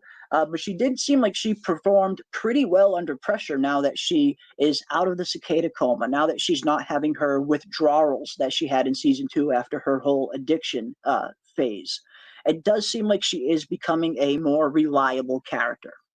Which is something even Ellis and Fatima were a little bit worried about. When Ellis first brings Fatima to the medical clinic and only Mari is there, he almost says, oh, no, we'll come back later when Christie was here, just because it seems like he was a little bit nervous to have Marielle look at Fatima because, you know, you just wasn't sure at what kind of state she was in at that point. But Marielle seems to be doing, at least out of the 3 of them, out of Julie, Randall, and Mari, all of the 3 that were in the cicada coma, it does seem like Marielle is doing the best out of the 3, at least the most well-adjusted compared to Randall and Julie, because Randall and Julie definitely seem like they're going through it a lot. Obviously, Randall's seeing these cicadas, and Julie, she's apparently hearing this screaming over and over and over again, likely the same screaming that they were screaming when they were stuck in the cicada coma to begin with. But it definitely seems like Randall and Julie, their trauma definitely seems to be a little bit worse than Mari's so far. But yeah, it's been interesting to see Mari step up in season 3. They've been giving her a lot more scenes. They've been giving her some more pivotal scenes. And again, part of me wonders, are they setting up Christie for some kind of death scene and setting up Mari to maybe take over as that lead medical role in the town? Because again, I know we've talked about this in the past, and I know you guys have recognized this as well. But we get some very interesting lines, some very interesting foreshadowing from Christie herself, where she says to Kenny, not once, but twice this season, if anything were to happen to me, don't worry, you won't be alone. Almost like they're kind of setting her up for some kind of death. I don't know. I guess we'll have to wait and see. We do know that we are at least going to be getting one more big character death this season. We did hear from Jeff Pinker, the creator of the show, that said, you know, we all heard him say that we are going to be losing a few of our most beloved characters, not just one. And again, I know we lost Nikki and Dale, but I don't think we can really consider Dale or Nikki, quote unquote, beloved characters. When I think of beloved characters, I think of the main core cast, the characters that were introduced in season 1. And I definitely am worried for Christie. I wouldn't be surprised if Christie could maybe potentially be the next to go, because it looks like we are at least losing one more big character this season. One more big one. Let's see what else we got. Mario's also keeping the whipped cream can in her bedroom. Oh, shit. Oh, man. Yes. Fuck. Let's see what else we got here. What are you guys saying? Scrolling down. Let's see what else we got. Mari stepping up so much makes me concerned for Christie, but I just hope they want her to become more valuable as a character, and not because they are taking Christie out. And again, it does kind of make you at least think that, doesn't it? Thickly, it at least makes you ask the question. Are they giving Mari these scenes? Are they kind of setting her up potentially to become the lead medical role in town? Again, you hear those weird foreshadowing lines from Christie about her telling Kenny, hey, you know, if I die, you won't be alone. It's like, eesh, that's the kind of stuff that you look out for in writing. You know, like as someone who does kind of analyze storytelling a lot, it's those kind of lines that writers usually throw into scripts that set up foreshadowing. That is picture perfect foreshadowing for a Christie death. Little lines like that. So yeah, I don't know. I guess we'll see. Will Christie survive the season? Damn, that looks worse than Billy after Frank Castle smashed his face in the mirror. Very true. That was also gnarly. What if the bottle trees had bottles on them so Victor's mom could figure out how to walk through the forest and find the correct faraway tree? Yeah, like some kind of markings, maybe. That could potentially be it. I tend to think that these bottles in the faraway tree might actually be a method of maybe controlling where that faraway tree goes. And I know a lot of you guys have been thinking that as well. And that's been a pretty interesting theory that has been developing, that maybe these bottles, again, I know this one isn't exactly a faraway tree, but could the bottles in the big faraway tree potentially be directional in some case? Could those bottles be why that tree usually takes people to the lighthouse? And taking some of those bottles out of the tree, could that potentially be why Dale had such a misfortunate run-in with that faraway tree? After the bottles were removed, did it potentially mess with the directional location of this tree? So now, instead of this tree sending people to the lighthouse, maybe now it's a little bit more chaotic, a little bit of a malfunctioning tree because the bottles were taken down? Maybe, I suppose it's possible. But yeah, so much we don't know in terms of what is going on with these trees, what is going on with the bottles, why are the numbers and the numbers inside of them? Are they dates? Are they numbers? Are they coordinates? So many questions there. We need some more answers. We definitely need something a little bit more definitive to go on when concerning these trees. And hopefully that'll be something we get soon. Again, it does look like episode 6 is going to be faraway tree heavy in terms of Jade studying these numbers in the bottles, in terms of Jade looking for this other bottle tree. It looks like we're going to be getting something that has to do with the trees in episode 6. So I'm looking forward to seeing what that is.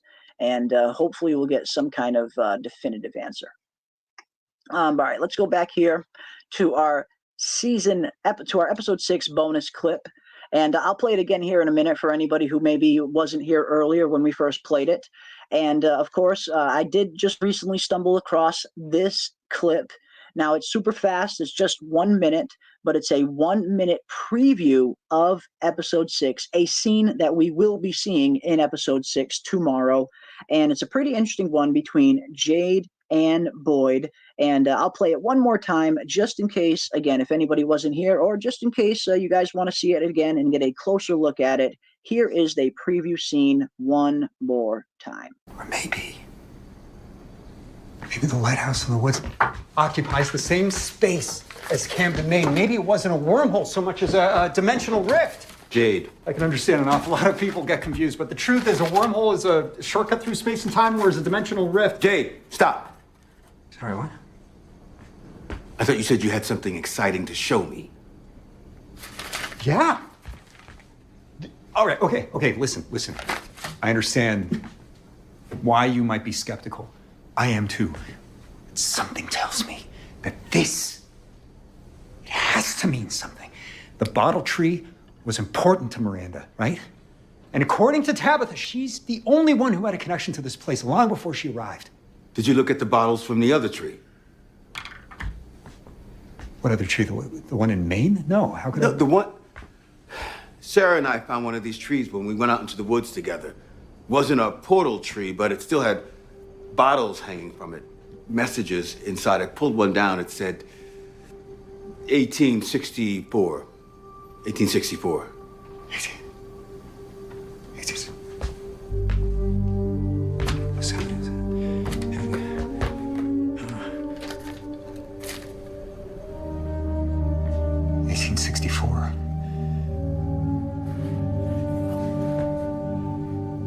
Where's the second tree? But things are really how they seem. Oof. Awesome. Yeah, it looks like it's going to be a fun episode. I am really looking forward to episode 6. But yeah, Jade is, he feels like he's onto something. He's wondering that maybe if Camden, Maine and the lighthouse potentially occupy the same space, just 2 different planes. Not a wormhole, but more of a dimensional rift kind of thing. And again, this does kind of play a little bit into some of the things we have learned about Fromville up until this point. Even some of the stuff we learned through Henry about what Miranda thought about Fromville. How about it was one of these places that you could kind of get pulled into from anywhere, but you can actually access it from our physical world. And that would make sense if it is occupying the same physical space, just through two different planes of existence. And if that is the case, could Dale's theory potentially be a little bit more accurate? Is this some kind of pocket dimension, some kind of pocket realm, for lack of a better term? Again, maybe Dale was right the entire time. But it's going to be fun to see this scene play out and to see how this leads Jade to finding this other ball tree, and which of course will lead to his cameo which will actually lead to Tom's cameo with Jade. And man, props to the actor who was playing Tom, Reed Price, just braving the Nova Scotia cold and nothing but his good old-fashioned trusty freaking vest here and his short sleeves. He must have been freezing his ass off filming these scenes, but it looks like he did it like a freaking champ. Man, yeah, short sleeves out there in the middle of the Nova Scotia winter, because they did film in the dead of winter for season 3 because of the writers and actors strike kind of delayed the production for a while. They were forced to film in the dead of winter, and that's a big reason as to why we see so much snow in some of these scenes. They just couldn't get around it, that they had to write some of the snow into the actual show. But yeah, got to hand it to Reed Price, braving the Nova Scotia cold and nothing but a short sleeve and a freaking leather vest. What a freaking legend. What a legend. Let's see what else we got. I'm disappointed that Jim isn't brainstorming with Jade.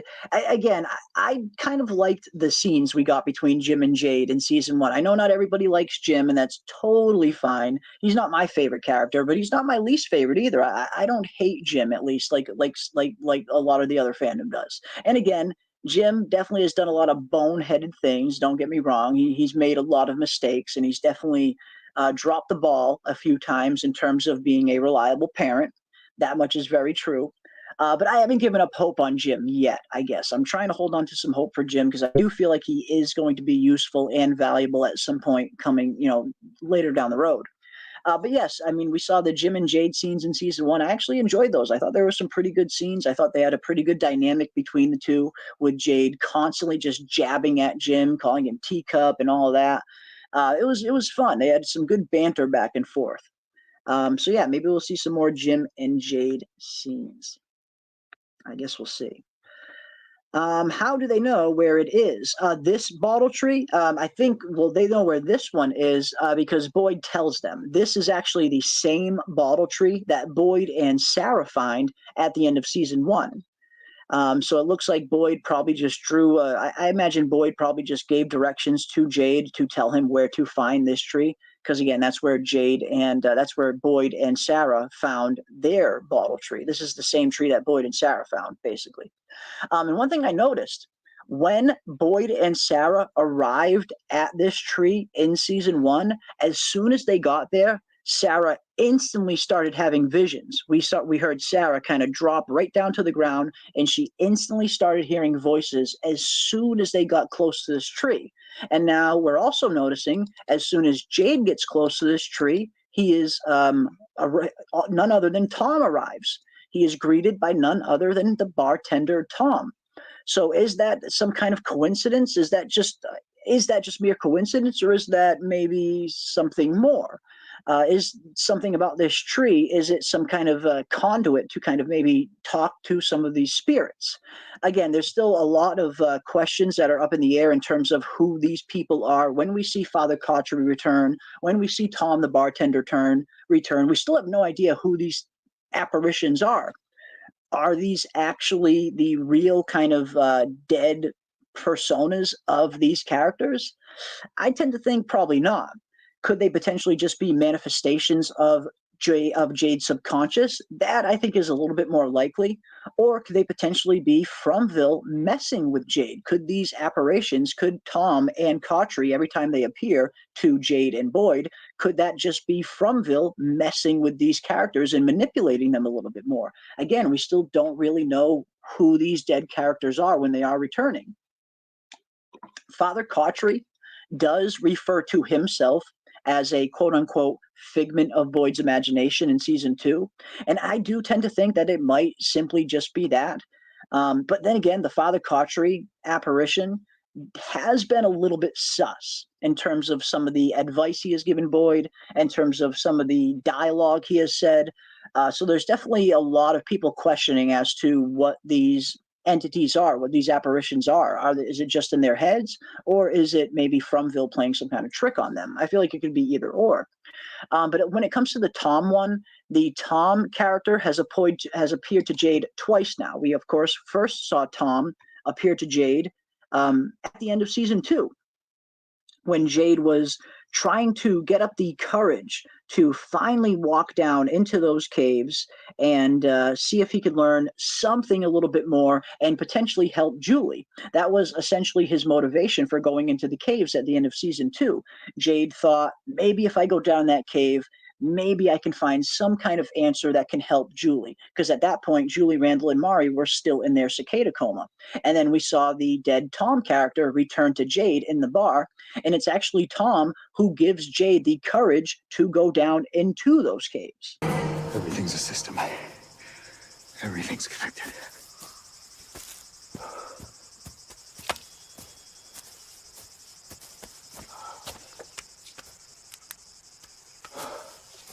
Everything's gonna be fine. Everything's gonna be fine. Fuck my life!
Yes, you gotta love Jade. He definitely is the second best F-bomb deliverer. Yeah, behind Boyd, Jade is definitely a close second. I would 100% agree with that, Joe. 100%. And yeah, I mean, he still has Clara's bike. The freaking bike that he stole in season 1.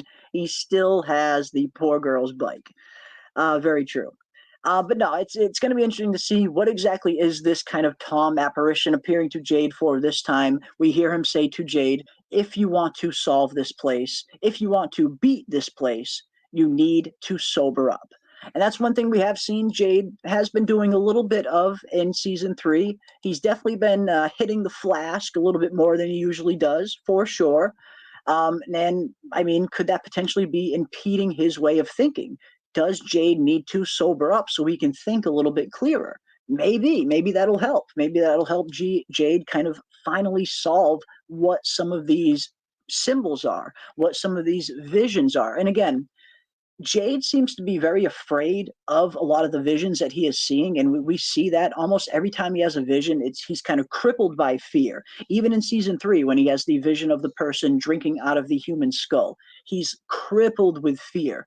And I feel like until Jade starts to face some of these visions, and until he starts looking at some of these visions as messages or potential clues that he needs to solve, he's not going to get ahead.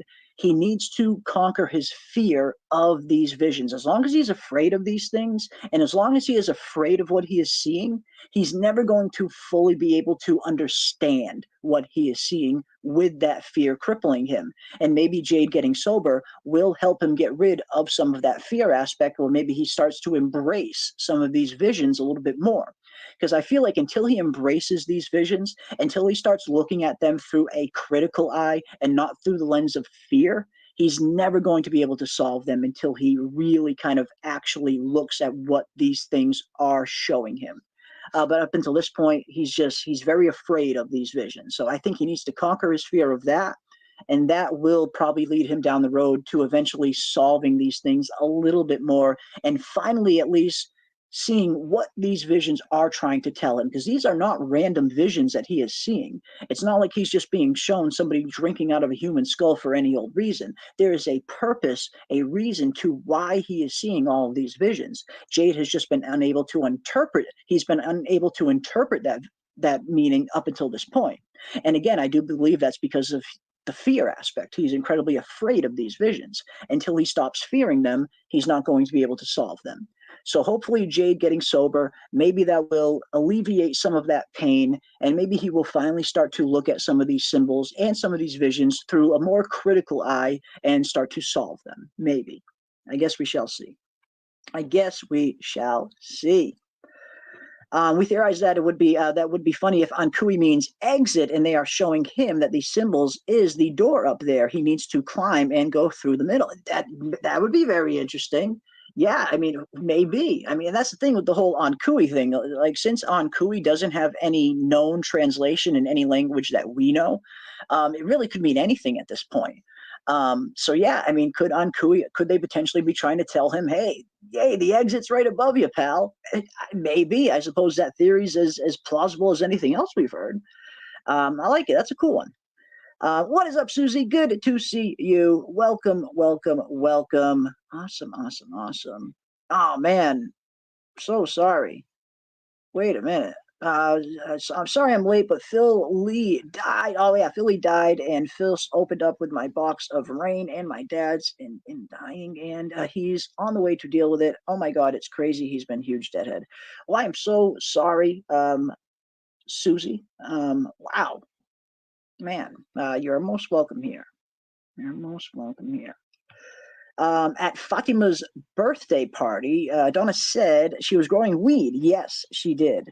They should have a lot around from before the crops failed. Yeah, they should. I mean, yeah, we do hear Donna refer to Fatima as having a green thumb, and how their greenhouse has never been better ever since Fatima arrived. So Fatima definitely seems like she is the one in charge of growing the cannabis. And we do see Julie steal a little bit of that cannabis, but yeah, I have to imagine Fatima has a big stash somewhere. Got to. I mean, if you're the one growing the cannabis for Colony House, I mean, I know if I was in charge of growing it, I would be pinching buds left and freaking right. I would have a whole stash that people didn't even know about. Shit. You can't run out of cannabis in a place like this. Cannabis keeps the world flowing. Awesome stuff. You guys noticed that in episode 5, the plants in the greenhouse are growing crazy fast now. And again, I had a theory on this, and I mentioned this a few episodes back, where I don't know why, but I get the feeling now that Tabitha is back in Fromville, we might see this place start to heal a little bit. We might see the snow start to recede a little bit. We might see the plants start to grow a little bit better. I get the feeling with Tabitha being back, it's going to have a positive response on some of those things. Because I do feel like Tabitha leaving was a big part of this winter getting as bad as it got, because we know whatever is in charge of this place, whatever entity, whatever consciousness, whatever is controlling Fromville, it does not want people looking for answers, and it certainly does not want people trying to escape. Tabitha not only looked for answers, but she actually successfully escaped. So I wouldn't be surprised if Tabitha leaving played a little bit of a role in this winter becoming as bad as it did. But now that Tabitha is back, I wouldn't be surprised if we start to see the snow recede a little bit. And like you said, maybe even we'll start to see the plants grow a little bit better now. I get the feeling Tabitha being back is going to have a positive impact on the land of Fromville, I think. Let's see what else we got. I just need to know if the buildings are being pulled into the town, and if so, imagine a Walmart being pulled in. Yeah, again, big question marks there. And we get a little interesting line in episode 5 when Henry is talking to Ethan, and he's asking about the hotel. We see the sign for the hotel. We see the in-ground pool for the hotel, but the actual building for the hotel itself is nowhere to be found. Did the building not get pulled in with everything else? Was the building once there and it got destroyed in some manner? Again, I always kind of think that maybe something similar might have happened to the hotel that happened to the Matthews family home. We saw something out there was clearly capable of destroying the Matthews family home and nothing else around it. Something destroyed that house. That was not a normal collapse by any means. So I wouldn't be too surprised if maybe something similar happened to the hotel at some point. Did the hotel get destroyed for some reason at some point in the past? Maybe, I don't know. But yeah, hopefully we'll get some kind of answer, because that's something we have been wondering ever since season 1. Just just what exactly happened with this hotel? Why is the hotel building not there? Maybe we'll get an answer. Maybe we will get an answer. Let's see what else we got. These Ankui kids might be radioactive. They very well may be, and that was a very popular theory that kind of was developing early on when we saw the state of these Ankui kids. I mean, you take a look at them, and they don't look like normal burn victims. They don't look like normal drowning victims. They look severely messed up, like they could have potentially been through some sort of radiation. Yes, I mean, look at the missing hair in particular. The missing patches hair, the patches of missing hair, excuse me. Something like that could easily be explained with getting blasted with some sort of radiation, maybe. So yeah, that was a popular theory early on as to what happened to these Ankui children. Were they blasted with some kind of radiation, for lack of a better term? I don't know. I mean, I suppose it's as possible as anything else, considering there's just still so much we don't know about these Ankui children. Who they were, what happened to them, why was this happening to them? Was it some kind of experiment, some kind of ritual? Why were they laid down on these weird altar-like slabs? Still so many questions. But no, I mean, in terms of the whole radiation theory, could very well be possible. I mean, you look, just again, looking at those patches of hair, it definitely kind of resembles what it would look like if these kids were hit with some kind of, radiation dose, maybe. I don't know. I don't think we could handle a sober Jade. The world is not ready for this. You might be right, Star. You might be right. Jade has been, for lack of a better term, in one way or another, since he has arrived, Jade has been kind of, impaired. When he first arrived, he was clearly on some kind of tryptamine. He was tripping balls when he first arrived. He was certainly on some kind of psychedelic. And then, ever since Jade has been here, he has been nonstop smoking weed or drinking. He even went and purposely fixed the still inside the bar so it would make better alcohol. So yeah, Jade has been impaired in one way, shape, or form since he has arrived here in Fromville. So yeah, what is a sober Jade going to look like? That's a good question, Star. What will sober Jade look like? I don't know. I don't know. What is up, Wolfspear? Good to see you as well, my friend. Welcome, welcome, welcome. And welcome to everybody who has, all the late arrivals, anyone who has recently showed up. Welcome, welcome, welcome. We're not going to be going too long tonight. It's going to be a little bit of a shorter stream, not our usual 3-4 hours like we usually do. But again, we will be live again tomorrow night, Saturday night, like we are every single Saturday, right here on the channel as we do our pregame and our countdown to episode 6 hitting our screen. So definitely come back and hang out with us tomorrow night as well as we dive into all things episode 6 and count down the wait. Nick L says, if Jade solves the puzzle, what will Fromville's response be is what I wonder. Yeah, that's a good point. Again, it does seem like this place does not want them finding answers or even looking for answers. So yeah, if Jade does find some like actual real definitive answers, if he truly solves what this symbol is, if he truly gets some really big answers, what kind of consequences could that potentially bring for the rest of the town? Yeah, it could very well have a negative impact. That's why people need to be very careful in terms of looking for answers. And we've seen Victor be very careful in this manner particularly, where he's very hesitant to reveal much of what he knows because he's afraid it's going to lead to something bad happening. And we've seen that very much is the case, where if people try a little too hard looking for answers, this place does react very negatively. So yeah, Jade's got to be careful. Jade's got to be careful. Anku is like, I am Groot. Indeed. Maybe it's Groot's long-lost cousin. The long-lost cousin of Groot. Awesome stuff. Awesome stuff. All right, let's see what else we got. What is Fatima turning into? A plant? Ooh, what if Fatima is turning into a plant? Maybe. I mean, shit, who knows? Who knows? I mean, her craving human blood definitely makes me think there's something very weird going on with her. I mean, if she is pregnant, yes, this baby's probably not going to be normal. But again, part of me thinks that maybe it's Fatima herself that is maybe turning into something as well. But I don't know. Again, this ultrasound scene is going to be good. One way or another, we at least are going to get some kind of information as to what is really going on inside Fatima.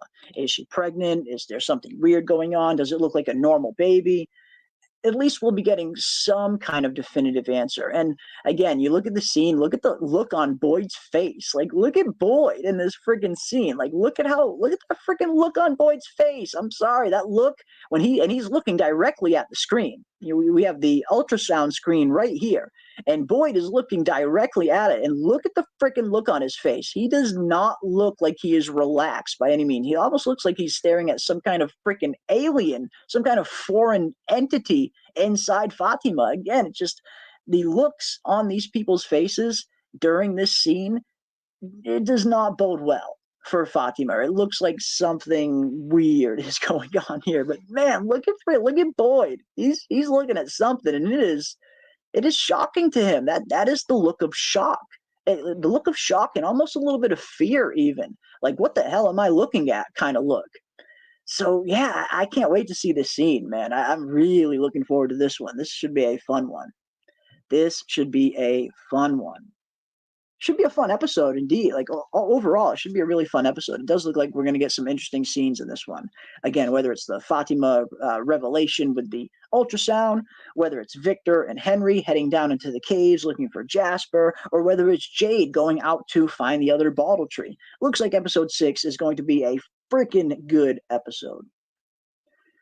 Yeah, Boyd's like, ain't no way, right? Like, tell me that isn't like the kind of look he has on his face. Like, holy shit, what am I looking at?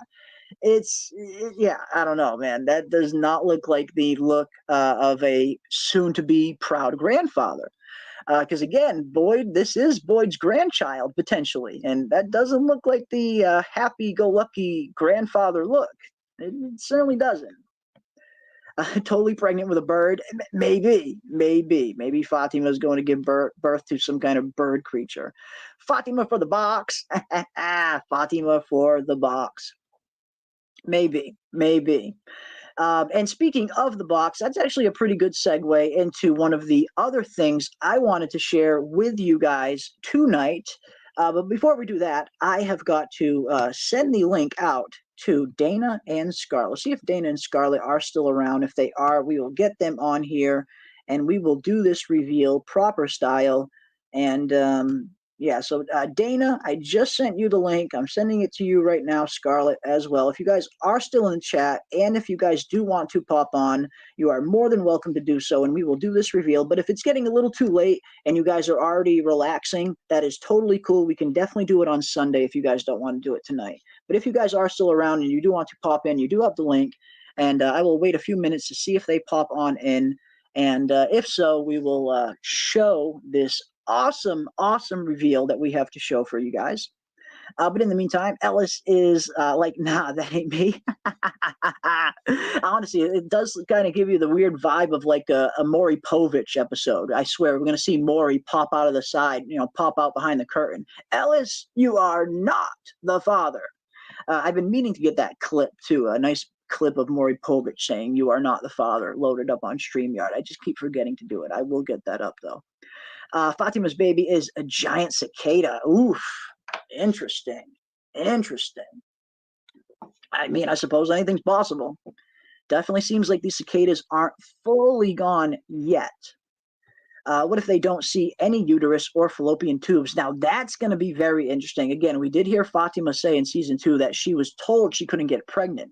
But what exactly did that mean? Was she just told by a doctor she couldn't get pregnant? Or did she actually have some kind of hysterectomy? Like, that's a whole other can of worms. And speaking of cans of worms, we got Scarlet Fever joining us. What is up, Scarlet? What's up, man? Doing good. Excited for this next episode. Yes, I am too. I really can't wait. Again, just it looks like this is going to be a really fun one and potentially even a really revealing one. I mean, is there any particular storyline that you're looking forward to the most, whether it's Fatima's baby, Jade so and many Jade to in the trees, or Victor in the cave? What are you looking forward to?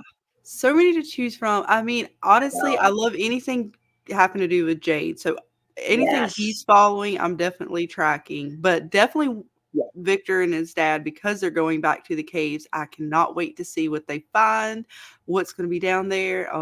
Just where they left it off with Jasper and nothing else, so to speak. So they've been hinting at it. We almost got that sort of tease with Boyd and Kenny. So I really can't wait to see, to kind of say, is this, is there anything else down there? Did they move it?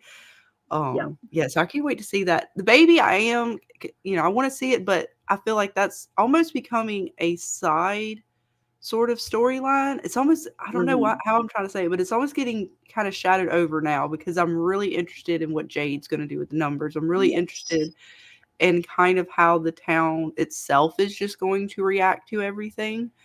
Are they going to now rally behind and really try to figure this stuff out? Sort of those personal connections with the characters, how it's sort of going to that lost track where, that mystery you were talking about earlier, the mystery is there, but what's going to develop with the characters? Those images. Jasper, he's got a table. What the fuck? Is he like the Mad Hatter? Are we at tea time? Is this Alice in Wonderland? The hell is going on? It does give you a little. That's a good point that you mentioned that, actually. Yeah, it does kind of give you a little bit of Alice in Wonder vibes, does it? Alice in Wonderland vibes a bit with the whole teacup and everything. And underground. Yeah, okay. I can see that. That's good.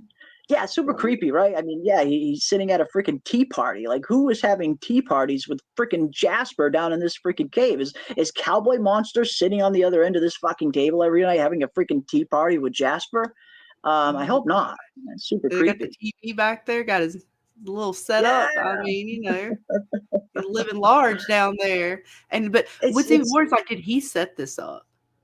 Yes. Who set this up? Exactly. Did Christopher set this up? Was it one of the monsters? Did the puppet himself set this up? Like, was it like, is he going to move out of his chair? Like, is he going to step down?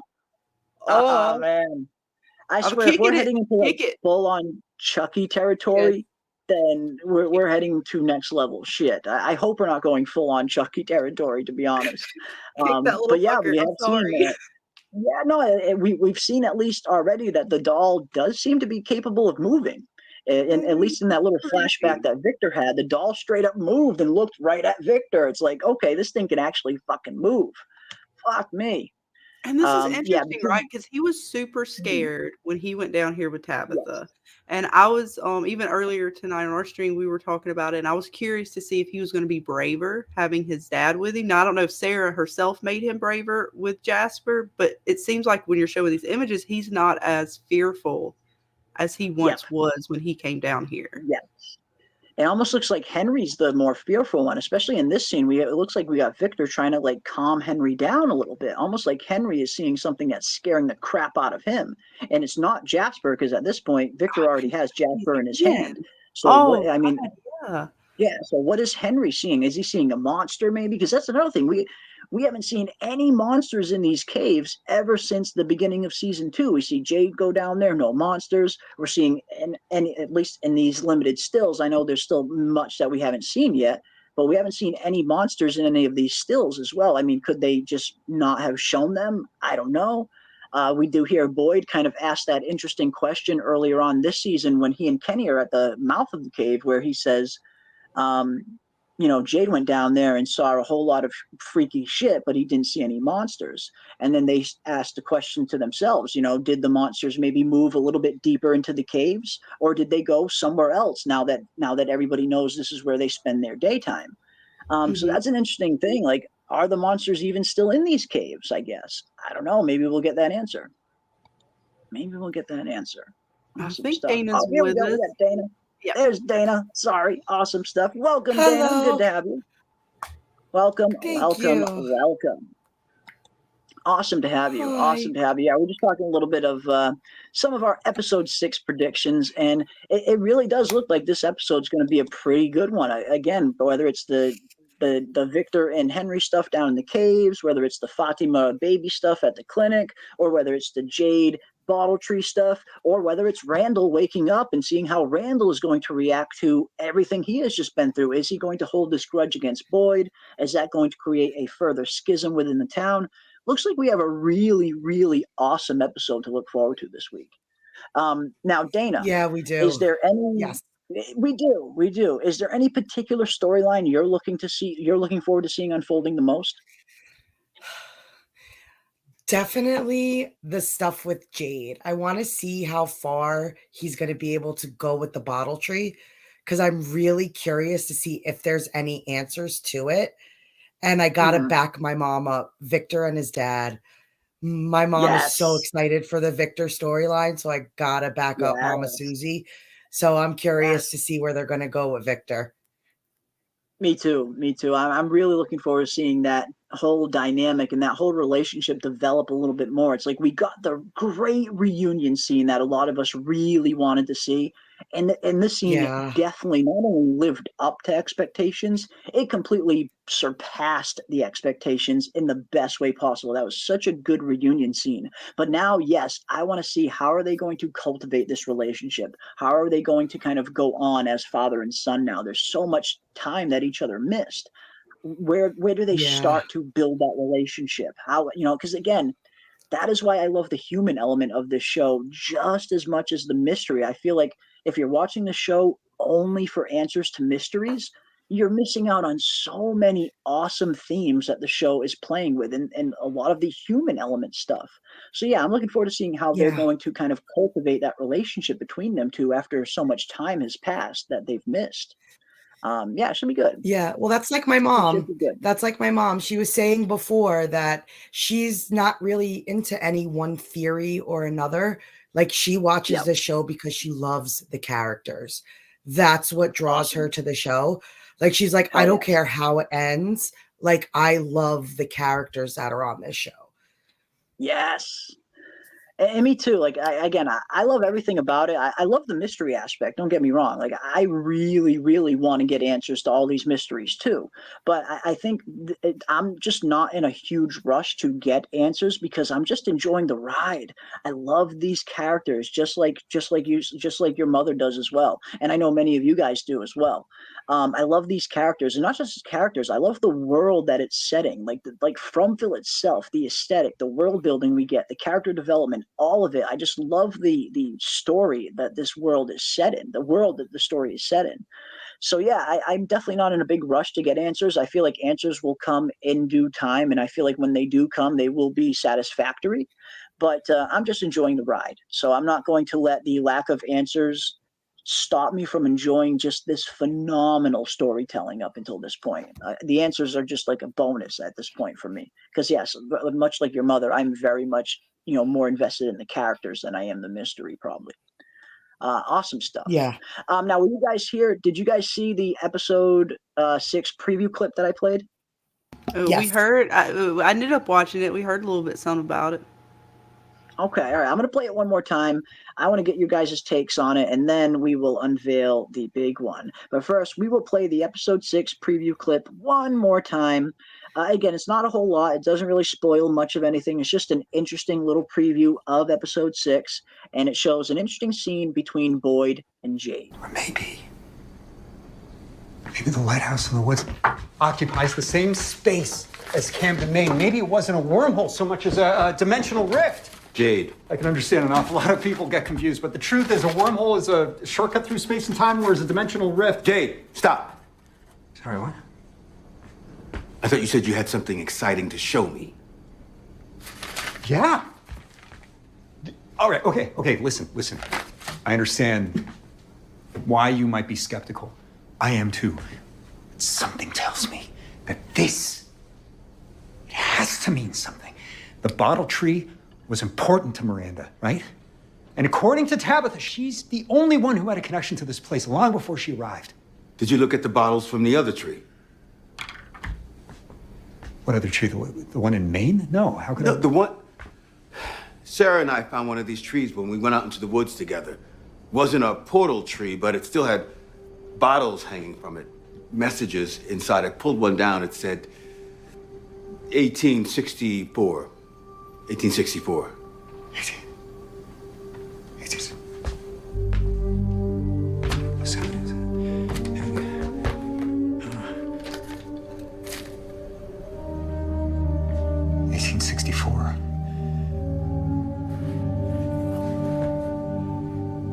Where's the second tree? But things are really how they seem. Oh, it's so good. Oh, I what love part it. is the best? I mean, from what Jade talks about to just how Boyd reveals the other tree, and he's like, this date here, this date here, and there was lots of other dates or numbers back there. What do I they love mean? it. I just the show is just so freaking good. I swear that I haven't watched the show again probably since Game of Thrones or maybe even Lost. That has just got me this invested in every single frame of every single scene that I see. It's not like we just have to rewatch every episode. You know, fans like us and everybody in the chat, we got to watch every single frame of every single scene and just dissect the hell out of it and see what the heck they are trying to tell us. But this was a really fun one because we heard Jade talk about potentially Fromville, the lighthouse in Fromville, potentially occupying the same space of Camden, Maine, indicating that Fromville is occupying the very same space of us, of the world that of the world that they live in, the real world. Yet it's just on a different plane of existence, a different dimension, a dimensional rift, as it were. And that does kind of point a little bit into some of the evidence that we've already kind of seen, like in terms of people being pulled into this place from wherever, but you can't actually access it physically from our world, to even a little bit of freaking Dale's pocket dimension theory. Like, was Dale right the whole fucking time? I like where this is going. This was a really fun scene. I do. I love it because I mean, hey, we get to deep dive back into the dimensional theories. I'm all about it. I know we're going to talk a little bit about that tomorrow night as well. I cannot wait, guys. I'm sorry. I'm like trying not to say too much, but there is some good stuff if you get into sort of the infinity theories and how vortexes work and how things cross from our physical realm, from the non-physical realm. And it plays into that. I love the layered dimensions of it all. So yeah, I can't wait. And that's one thing I hope the show explores a little bit more. I'm not expecting it this season, but I am hoping that in later seasons they do explore like the actual physical mechanism of how whatever is pulling these people into Fromville, how they're actually doing it. How are they accessing our realm? How are they accessing our dimension? And does the boy in white even potentially have similar access? Because we did see he was capable of putting someone from Fromville to the real world. And we've even seen some other evidence that he or somebody else is maybe even capable of reaching to the real world and pulling people into Fromville. So in terms of like the actual physical mechanism on how it works, I hope they explain that at some point. And I get the feeling they will. I'm not expecting it this season, but yeah, they're heading into some very interesting territories now with the whole wormhole theory, with the dimensional rift theory. Is a lot of fun stuff that they're going to be playing with here. And I love how Jade is back to kind of science Jade. And this is kind of the Jade we saw in season 1 before he really started getting too deep into the symbol. He was really trying to attack this place with the expertise that he knew. So I love we're seeing a little bit of a mix of that, where Jade is kind of mixing his expertise that he knows that are rooted in real world science, mixed in with a little bit of these visions and symbols that he's seeing in Fromville. I do feel like once Jade combines those two aspects of his expertise, that is when he is really going to start to find some real headway and finding some real answers. And again, it's not going to happen until he really starts to become not so afraid of these visions. These visions seem to be crippling him with fear. He needs to stop being so afraid of these visions and start actually asking, what are these visions trying to show me? I feel like once he gets to that aspect, that mindset, he'll become much more readily and able to kind of find some of these answers. Because again, I do think Jade's going to be vital to finding some of the big answers as the seasons go on. Agree. I'm curious to ask. We see now that he's going to get back to seeing his good friend Tom, and how he would like him to get off the bottle. But I'm curious, is that really for Jade's good? Because since Jade's been in here, he's been on one substance or the next. That's Is that exactly going to what I prevent him brought from up as figuring well. this out?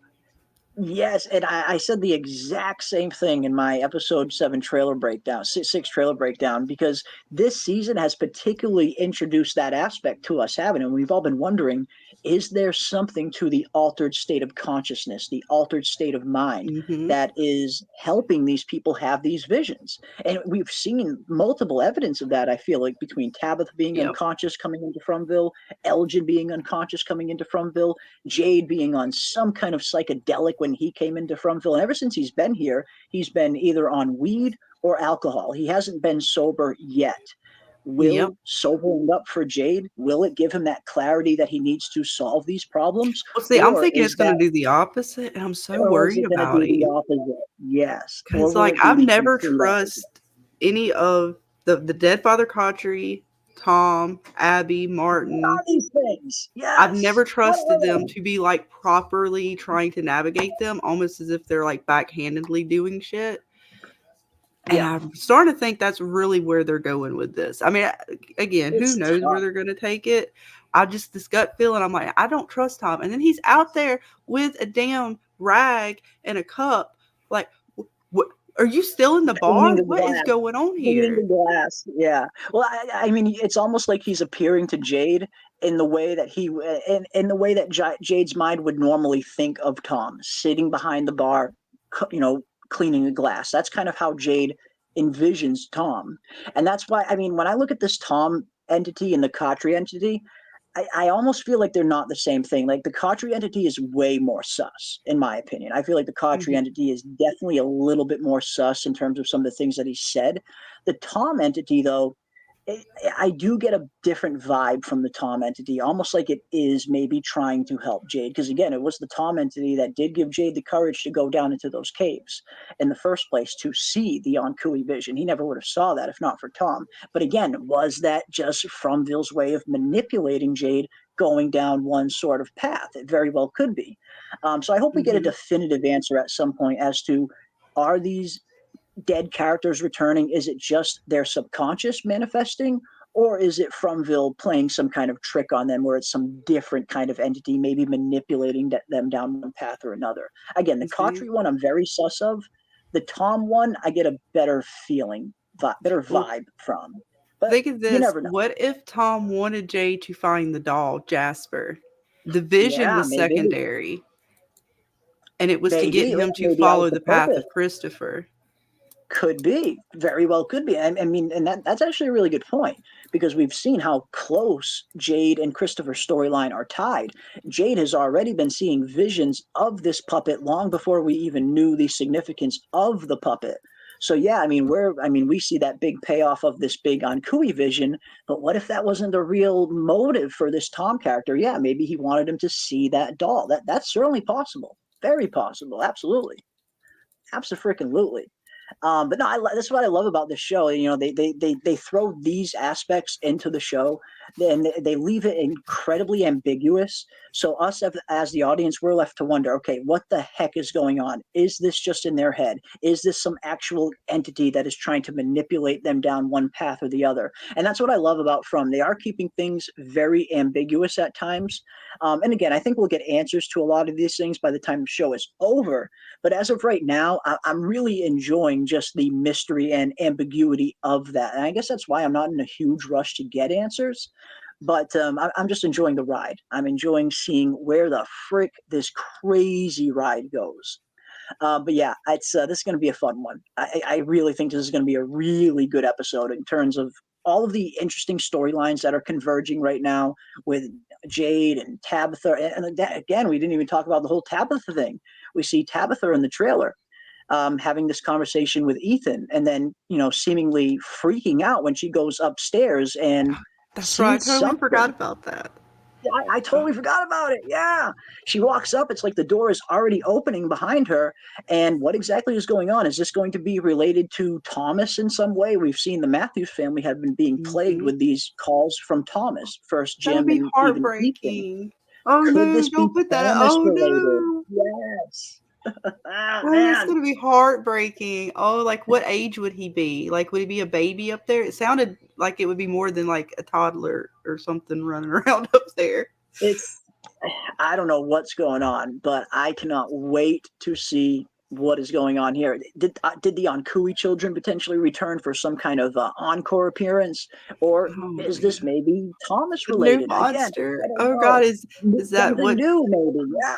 Christ, I don't even know what. I can't even keep up with it. There's so much this season. They've honestly, I felt like they've given us, even if it's not the like big answers. It's just a lot of storyline. It's a lot of just suspense to the point to where I'm like, I forget all the little storylines. Like when what happened to Dale, it made me, as soon as I watched that episode and Dale is in the pool, I almost forgot everything else in the episode. I was so just like, holy shit, they actually did it.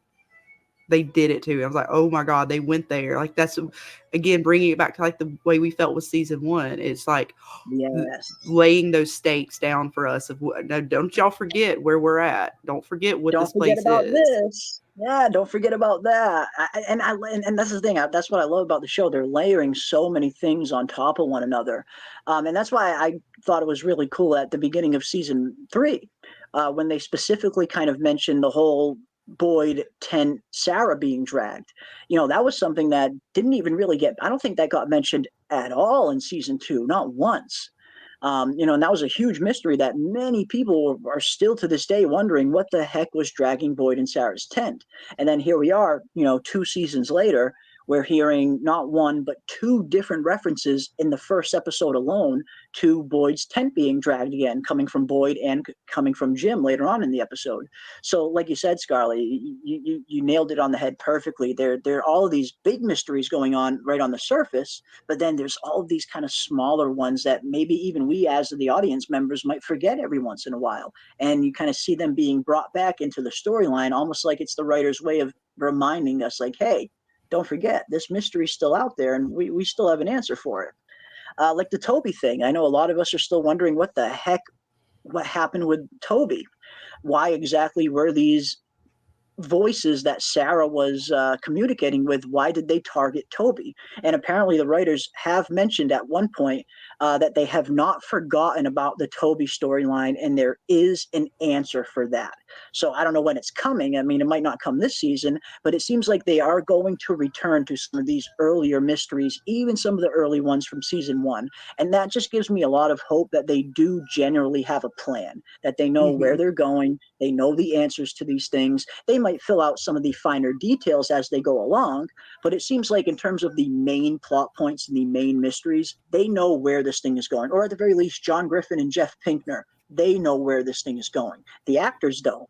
It seems like they only give the actors enough information that they need to film their scenes. So, none of the cast even knows what's going to happen in season 4.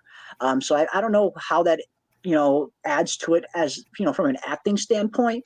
Like if I was on the show and I was playing one of these roles and they were only giving me the information that I needed just to film my scenes, and they weren't telling us anything that was coming ahead, that might add even like an extra intriguing layer to playing out some of these roles. Because if you know a foregone conclusion, if you know where your character's storyline is heading, that might in some small way, even if it's subconsciously, it might in some small way affect your performance. But if these characters have no idea where their storylines are going, I imagine it just opens them up in terms of, having that creative freedom to go in many different directions with their performance, because they don't already have that set destination in their head. So I think it might even help them at times, not knowing what's coming ahead of them. So yeah, I'm loving what they're doing, man. This show is just firing on all freaking cylinders. What is that book? I don't know why, but now it's like every little thing. What's the book? What's in this little freaking jar? What's going on? What's up? Why is this freaking curtain tied up? What's going on? I know, right? Like, what does it mean?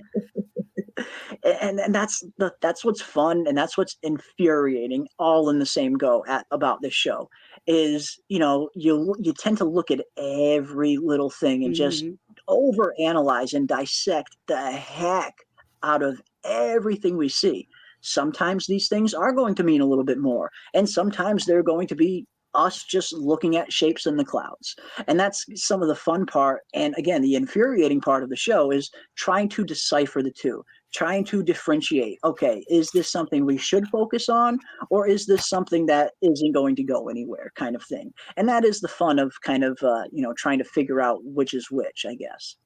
But no, it's, really great so far. In terms of like season 3, the quality of these first 5 episodes, I definitely think that this could very well be their best season yet. And that's and for me, that's saying something, because I very much hold season 1 in very high esteem. Season 1 of From is one of the best seasons of television I've ever seen.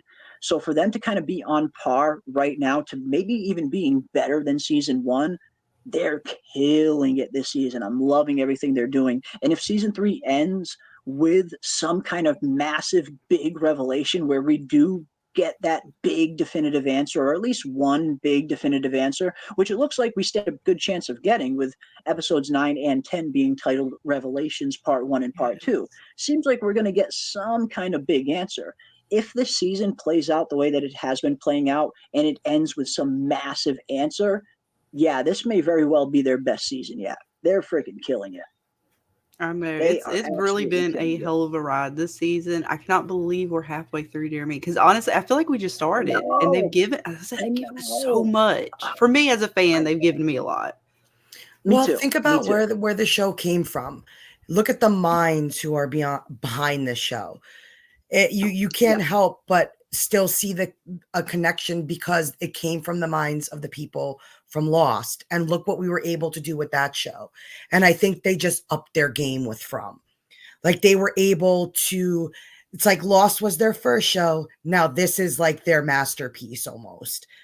So that's why we could look at the door that Fatima's opening and question whether, was she stuck at it? Was she opening the door? We could look at all these little things and literally tear them apart, because they've made our brains work that way. Exactly. We're kind of almost like conditioned to kind of deep dive into everything we see. When you have a show like this that is shrouded in mystery, it very much is the kind of epitome of a mystery box show. When your show is in nature like that, it is going to make us as the audience overanalyze and dissect everything, where sometimes it's going to be nothing. Like you mentioned, the whole Fatima door thing, which I very much thought was nothing right from the beginning. But a lot of people were convinced that maybe she couldn't open the door because the talisman wouldn't let her in. And again, that is what this show does to the mind. It really makes you kind of really dissect and dive deep into every little thing you see. Some of those things are going to mean something, but some of them, maybe even the majority of them, might not. But that's what the show does to you. It does that to your mind. You go into the state of mind watching this show where you want to analyze and kind of look at everything you see. And again, a lot of it will mean something, but I think a good amount of it won't too. But yeah, that's what a show does to you. That is what it does to you. And again, that's what is some of the fun too, trying to kind of differentiate what we should be focusing on and what we think might just be nothing, really. But no, so far, they are killing it with season 3. I am loving what they are doing. This has definitely been, again, this may very well be their best season yet by the time they're done. If they're continuing on this pace, if we continue to have this quality of storytelling for the second half of the season. And like you said, Scarlet, I can't believe we are already halfway done with the freaking show. It does feel like it was just yesterday that we were starting season 3, that we were waiting for season 3 to start. And even not only the season itself, but then episode to episode. It literally feels like it was just yesterday that we were in the Discord watching episode 5 for the first time. It does not feel like it's been a whole week already. So these weeks are flying by. These days are flying by way faster than I would like them to. But it's nice to know we still have 5 more episodes to look forward to, still 5 more weeks of awesome From content and beyond. Of course, we will be talking about From well beyond the show after the show ends. The party is not going to stop when season 3 ends. We will be doing tons of other From stuff, including what we usually do at the end of a new season. We usually go back and rewatch some of the earlier seasons, because once we finally see season 3 in its entirety and we have all of the episodes and the story, and we have a little bit more context for the story, we're going to be able to go back to seasons 1 and 2, and we will see those seasons and those episodes through a totally different view, so totally different lens. Once you have a little bit more context for a show, it's especially a mystery box show like this, it's always very rewarding to go back and watch the previous seasons again, because you're going to pick up on some things that you'll catch that you just didn't have context for the first time you watched them. So as we get more answers, as the show continues to progress, and once season 3 is done and over with and we have seen that final episode, we are definitely going to be going right back and diving into season 1 and season 2 all over again. And I guarantee you, we are going to see so many things that mean way more now because we have that added context. So that's always fun to go back and re-explore and see some things that you might have missed the first go around now that we do have that more information. And we will definitely be doing that, a complete season 1 and season 2 deep dive right when season 3 ends. I cannot wait. But we have also something very special that we wanted to share. Well, that Dana and Scarlet shared with me recently, which was like the second part of the birthday present they got from me, which again, still to this day, the coolest birthday present I have received in a very long time. Which was this message here from Jade. I'll play the original one, and then we will unveil the new one. But not long ago, my birthday just recently passed. September 29th was my birthday, which was actually right when episode 2 of From was airing, season 3. So I already thought I had a great birthday present to look forward to this year, simply knowing that From was returning right around the same time as my birthday. That in and of itself was a great birthday present. But then Scarlet and Dana took it a step beyond, and they delivered something that I will hold near and dear to my heart for the rest of my days. And that, of course, is a special birthday message from my favorite character, Jade himself. Jeremy, listen, if Scarlet and Dana Marie are telling the truth, I love you already, man. You are a kind human being. You're one of the kindest streamers on YouTube. A+, 5 stars. Highly recommend. You're the best. They reached out to me because they wanted me to put together a little cameo for you. Pardon the buses and commuter traffic around me here in Los Angeles. I love that you have 25,000 subscribers. Holy cow, that's incredible. As a complete muppet on social media myself, and not really understanding the point of it or what I'm supposed to do when I'm on there, I'm very impressed. These are very good numbers. Congratulations. Good for you. So what is happening? Apparently it's your birthday. Happy birthday. And you're going to be streaming our show and breaking it down. Good on you, man. Awesome. It's From Week. You're doing the From things. I'm very excited. What a crazy episode. I assume you've already seen it, but if you haven't, holy crap. And so many crazy things happen in that episode. I feel like it's off to a good start this season. I feel like there's something just a little bit different about the season. I feel like there's a different energy that's been sort of injected into it, and it's very powerful. I will say this. I will say that I watched it for the first time with just a giant auditorium full of strangers, friendly strangers, however, who like the show, and it was very emotional. I did also see a sneak peek of episode 2 with the cast at Harold's house, and there was not a dry eye in the room. And this is a pretty tough audience, right? Because it's like people who've seen behind the curtain. Didn't matter. They fucking loved it and cried hard because of things that they saw. Because it's a TV show. Okay, Jeremy, congratulations. Happy birthday. You're so lucky to have friends like Anne-Marie and Dana Marie and Scarlet. My bad. And keep doing the amazing things you're doing, my friend. Take care. Have a great weekend. Keep striving. 25,000, 250,000 this time next year, buddy. All right. See ya. Ah, man, I will never have a smile from ear to ear every time I watch that. It never gets old. And I can't thank you guys. I know, it's Jade. It's Jade. It's freaking Jade giving me a happy birthday message. What the fuck? It was like real Jade, right? Like I felt like we were talking to the character Jade. It did. It almost did feel like he kind of slipped into character a little bit, or maybe he's just like that all the time. I don't know, but it did kind of feel like it was Jade talking to me, not David Alpay. Or again, maybe he's just always like that. But yeah, I mean, I love that he's a little rambly even in real life too. Yeah, again, it felt like Jade. And yeah, this really was so cool. This was such a great gift. It was an awesome birthday present. But apparently that wasn't it.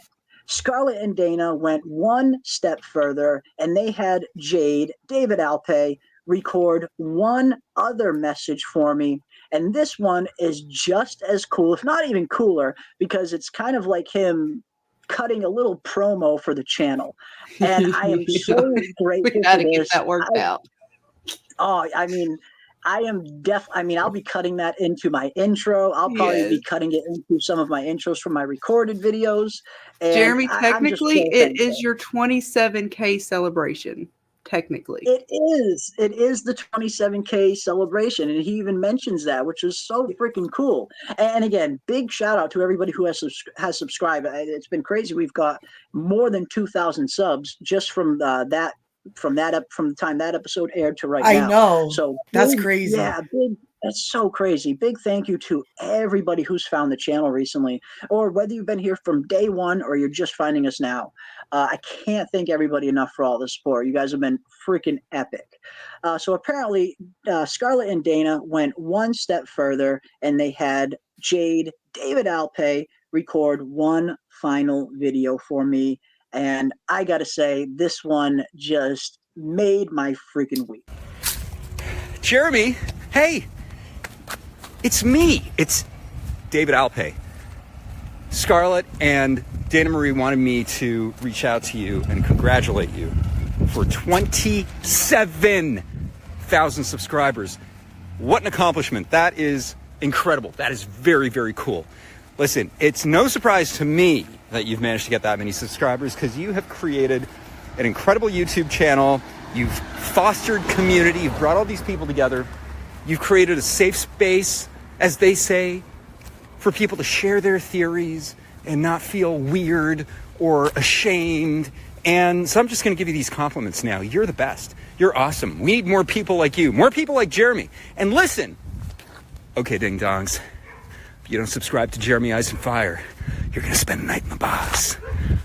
How's that? Hey, congratulations on 27,000 subscribers, 27,000 more. You got this. Keep going, dude. Oh my God! Oh my God! He said it. My favorite line. For those who don't know, I'm sure most of you know, but for those who don't, that is my favorite Jade line in the entire series. All right, ding dongs. It's almost go time. Anybody fucks this up, you spend a night in the box. Yes. Awesome. I absolutely love that. And yeah, that part, this made it. Okay, ding dongs. If you don't subscribe to Jeremy Eyes and Fire, you're going to spend the night in the box. I love his face too. He does the whole look behind the shoulder. All right, guys. His face, the look on his eyes, like it does. It feels like it's Jade talking to me, not David. And again, I'm so freaking thankful for this. This was so cool. Definitely the coolest birthday / 27K subscriber celebration present I have ever received.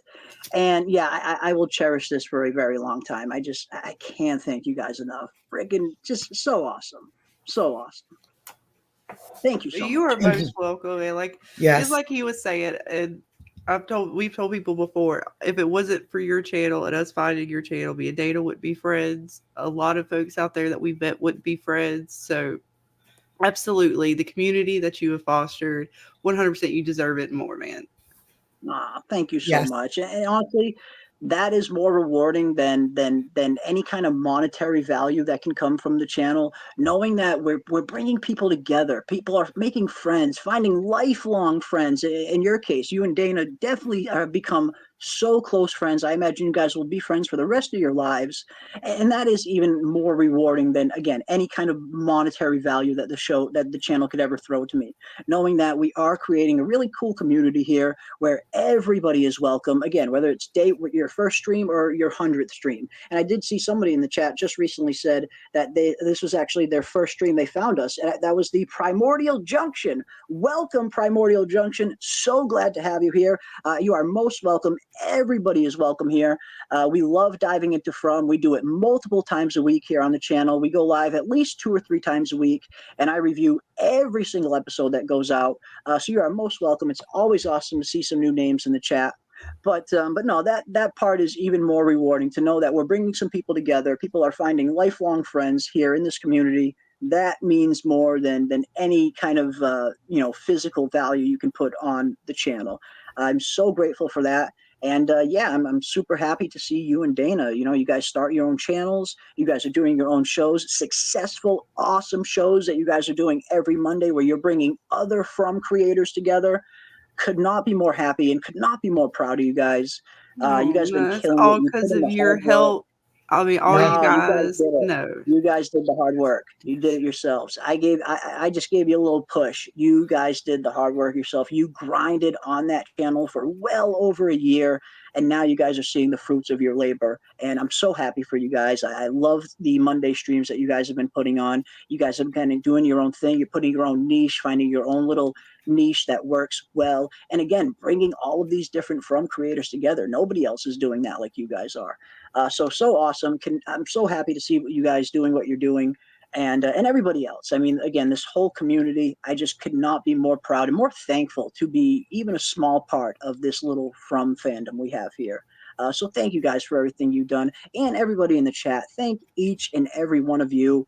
You guys have been so supportive of not just me, but of Scarlet and Dana, everybody else, the entire From fandom. You guys have been incredibly supportive, and it's more than I ever could have hoped for. And that's why we are very much looking forward to diving in and having a very fun giveaway stream, 2 fun giveaway streams that we are going to be doing Sunday night right here on the channel, followed by finishing it on Monday night on Scarlet and Dana's channel. And we will be giving away the 3D printed talismans and some of the custom From t-shirts, which we have right here.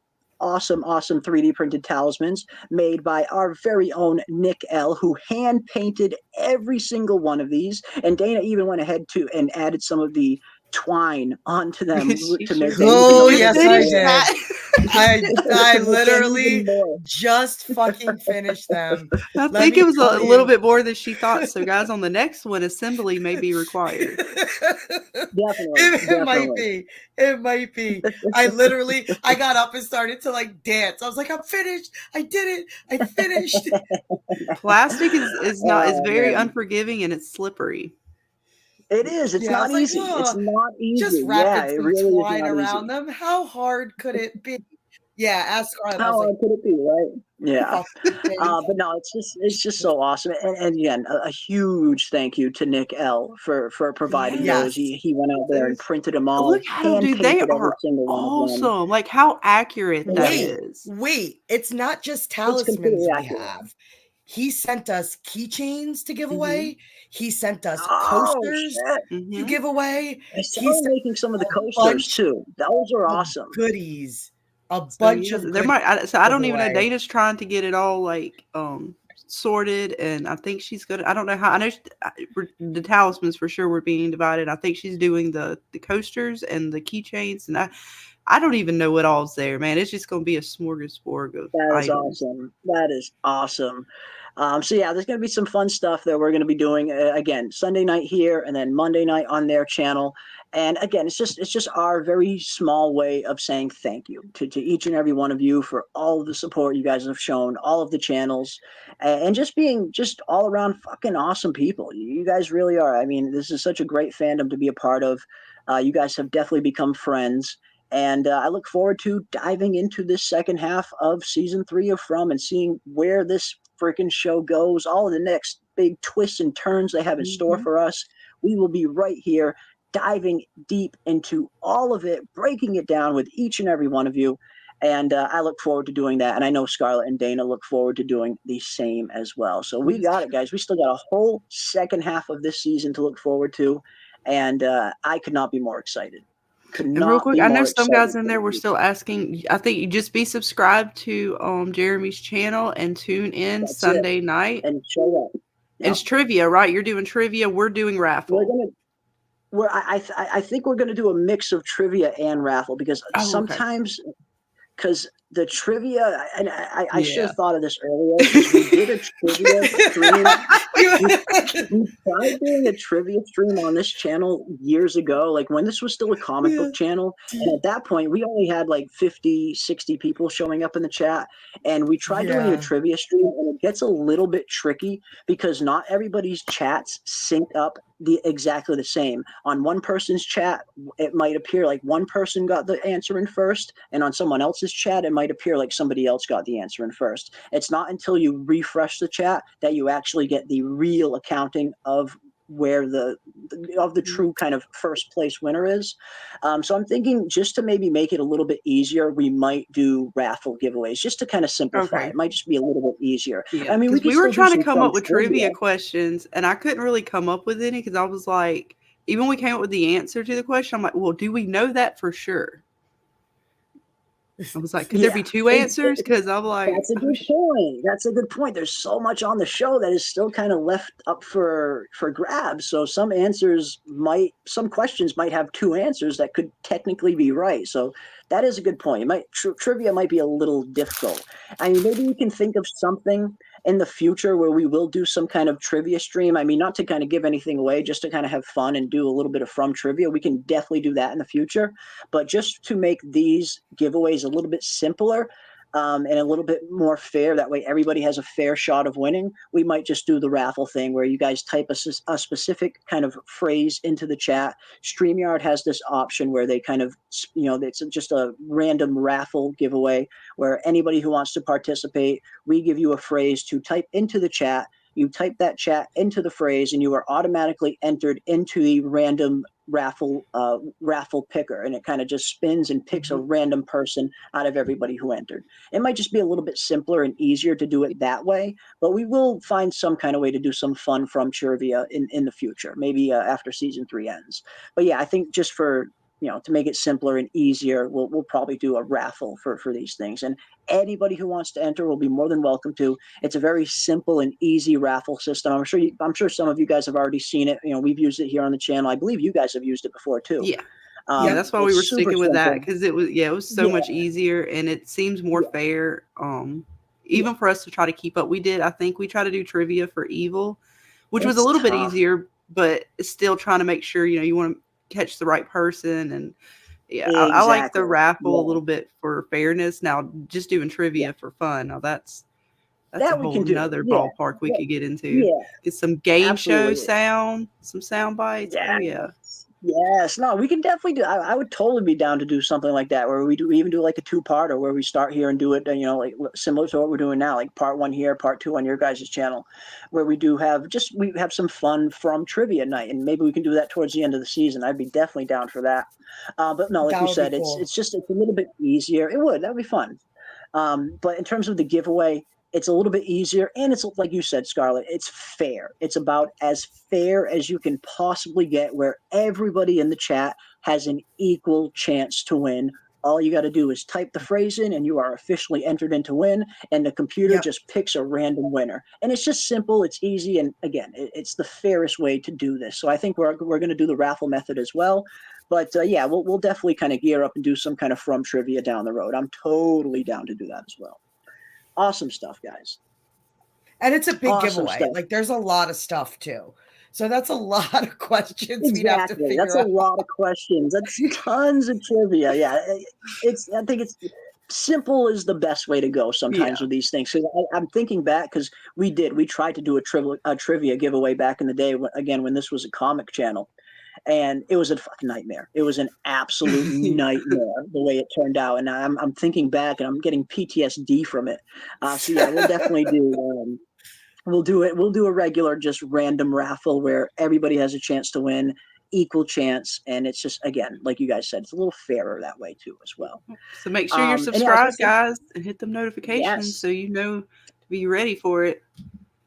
That is it. That's pretty much the only, to enter. That's really the only qualifications. Be a subscriber to this channel and be a subscriber to Scarlet's channel. If you guys are subbed to both channels and you enter in the phrase, you are automatically entered in to win the raffle. And again, we'll be giving away probably half of these here on this channel, the other half on Scarlet and Dana's channel. And Scarlet and Dana also have some keychains and some other stuff that they'll be giving away on their channel as well. And Dana has been kind enough to offer and volunteer a few of these awesome custom From t-shirts that we'll be giving away as well. So it'll be a fun night. I think it'll be fun. It's, again, our kind of small way of just saying thank you for all of the support, our small way to give back to you guys, the chat, for everything you guys have given to us, your time, your thoughts, your energy. It's just, we can't thank you enough for all the support. So this is our small way of saying thank you. So I'm looking forward to it. I am looking forward to it. And again, the giveaway is going to start right here on the channel Sunday night, this Sunday night. We usually do our watch parties on Sunday night, but this Sunday I'm thinking instead of the watch party, we might just do the giveaway. Or maybe I'll go live early and we'll do the watch party and then do the giveaway after the watch party, one or the other. But either way, the giveaway is definitely going to start around 10 p.m. Eastern. Whether or not we do the watch party before that is still up for grabs. But either way, we will definitely be doing the giveaway right around 10 p.m. Eastern right here on the channel. And then, of course, we will be finishing it over on Scarlet and Dana's channel the following night, which is their Monday night show. And we are going to give away some awesome, cool From merch to you guys in the chat. So I'm looking forward to that. It should be fun. It should be fun. It's a fun weekend, guys. It's Friday. It's From weekend. I'm sorry. I'm so excited. It's From weekend. We get a new episode too. Excuse my cold voice. Woo! I love it. This is going to be fun. I think it'll be a very fun weekend. And again, we got an awesome episode to look forward to tomorrow night. And of course, tomorrow, our usual Saturday show will be on like we always do. Every Saturday right here on the channel. I'll be going live tomorrow night a little bit earlier than usual, just because I'm going to have a little bit of free time on my hands tomorrow. So tomorrow's Saturday stream will be live at least like a half hour or an hour earlier than we usually go. And we will be hanging out and counting down the time until episode 6 hits our screens with our nice little pregame show that we always do every Saturday right here on the channel. And then, of course, Sunday night will be the giveaway. So again, big thank you to each and every one of you. You guys have been so supportive. And we also got some awesome super chats here. Let me get to these before we close things out. Can we vote on the box for Jim? I think that'll be a very one-sided vote. I don't know. It sure I will. think that'll be I vote yes. Pretty one-sided. I don't think anybody will vote for Jim to not go in the box. I mean, maybe me and maybe a small handful of others. But I think the majority of people will definitely be voting Jim in that box, if that is the case, for sure. Thank you so much, Jen. We got the man in black. Do you think Jade will need to awake Jasper? Now, that I've been wondering, what is the mechanism for this whole Jasper thing, too? Is this thing possessed? Is there some kind of entity possessing this Jasper puppet? Or is it more along the lines where some kind of entity or some kind of force maybe uses this Jasper as a puppet or as a conduit in which to speak through and to manipulate people through?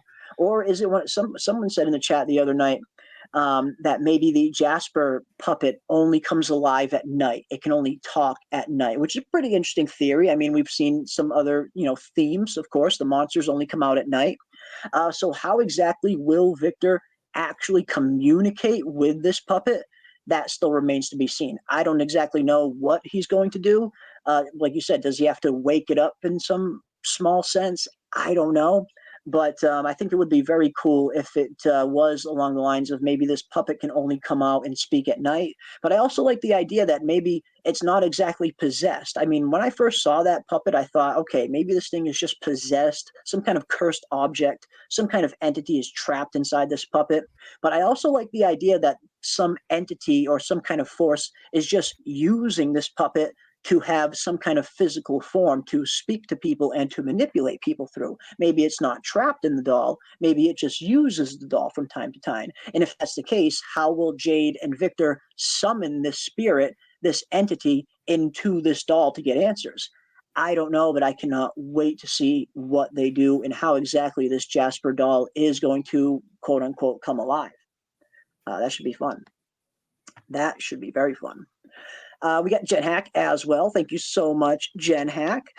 Thank you so much, Dana Marie and Scarlet, for everything. You really know how to make a birthday special. Jeremy has created a great community. No, and I have not created it. You guys have created this. I mean, we have created this community together, and that's one thing I am very, very thankful for. It's not any one person who has done any of this. We have all done this together, each and every one of us. And that is where I'm really, really thankful. But thank you so much for that, Jen Hack. And absolutely, I 100% agree with you. Huge thank you to Dana and Scarlet for really just making this an awesome, awesome birthday here and for helping us foster this awesome community that we have here. So thank you guys. You guys have been a big part of this as well. Awesome stuff. Thank you all. It's like you said, it's a Fromily, it's a family, and it's about the love, man. A lot of love spread around here, and that's what makes it great. Exactly. Yes. Exactly. That's what it's about. It's about the fandom coming together and having fun and diving into the show and hopefully solving some of these weird mysteries together as a whole as we see this awesome story unfold. But thank you so much, Jen. I very much appreciate you. We also got Robert Saunders for 20 as well. Thank you so much, Robert. Thank you, Scarlet and Dana Marie. Love you guys. Jeremy, I absolutely agree that you have created wonderful friendships in a welcoming community. Thank you. And talismans up, Fromily. Here is 250K. Here's to 250K subs. Cheers. Thank you so much for that, Robert. Robert, you've been another just a shining example of the awesome people that make up this Fromily. You've been here since day one with us, diving into these theories. You've had some of the coolest theories in this entire fandom. And I very much appreciate your role in kind of fostering this awesome community that we have here and creating this awesome From fandom. You are just as much a vital part of that as anybody else, as are each and every one of you in the chat. I can't thank each and every one of you enough. This is definitely not any one person's achievement. This is the group's achievement as a whole. And I could not be more proud and thankful to be even a small part of that. So thank you, Robert. I very much appreciate Robert, you. too. He will, if you guys want to hear more about it, he will be on stream tomorrow night before Jeremy's. Yes. So Yes. Awesome. Yeah, you guys definitely don't want to miss that. Yeah, you guys. Yeah, tomorrow night we have an awesome lineup for you guys. Scarlet and Dana will be going live for the pre-game show, and then when they're done, I will be going live right here on the channel. So we got two awesome pre-game shows for you guys to look forward to tomorrow, and then of course the episode dropping at midnight Eastern Standard Time. So you got a full lineup to look forward to tomorrow night, starting on Scarlet's channel and then ending right here. So I'm looking forward to it. Saturday nights have been really fun around. Ending in the Discord, right? I mean, till the wee hours of the morning. Yes, true. That's true. That's right. We go from here into the I Discord. can't knock this cold. Poor Dana. Look, guys. And Jeremy, y'all have been getting hit with the sicknesses. I'm just like knocking on wood, throwing salt, trying not to get fucking New England weather. Damn it! It's the weather. It is. It's this northeastern weather. It when these seasons change, it fucking hits you. It fucking hits you. So yeah, it's been fun getting over these colds, but we're here. We're gonna power through it like we always do. And yeah, we got a really fun Saturday and Sunday night and Monday night. We got a really fun Saturday, Sunday, and Monday planned for everybody this week. So yeah, action packed this weekend. So you guys are gonna have some fun. We're gonna have some fun, and I hope each and every one of you come along and hang out with us for the ride, and of course have a chance to win some really cool From merch along the way. So thank you so much, Robert. Very much appreciate you. Thank you, Kiwi Skirt, as well, for the gift of 5 memberships. Woo-hoo. 1, 2, 3, 4. 5 memberships from Kiwi Skirt. Wow, that is incredibly generous of you, Kiwi. Another one of our awesome, awesome resident mods who has just been super supportive. Kiwi runs our watch party in the Discord every Sunday night for us, every single week. And I just cannot be more thankful enough to people like Kiwi, like Delsenia, like all of you guys who have been just so vital to making these streams and these watch parties run a little bit smoother. Can't thank each and every one of you enough. And thank you so much, Kiwi, the resident OG mod. Looks like LA is now a member. Love her. She's a badass. Absolute badass. LA is now a member. Kira is now a member. Kelly is now a member. Erica is now a member. And Antoine is now a member as well. Welcome one. Welcome all. So glad to have each and every one of you here. Be sure to make use of all of those custom Fromville emojis. And welcome. Welcome one. Welcome all. And thank you so much, Kiwi Skirt, for the gift through memberships. And last but certainly not least, we got Dark Days for $2. Thank you so much, Dark Days. I think fairies / fae. Fae is Scottish. Fae in Scottish means from. Yes, the fae theories have been very popular in these parts. You know, it kind of really got really popular during season 2, where the whole fae theory definitely started, gaining a lot of traction and a lot of steam. And even today, there are still a lot of fans out there who think that this is some kind of fae, mythology, that these monsters are potentially fae. And again, who knows? It very well could be possible. But yeah, the whole fae mythology has been really cool and really interesting.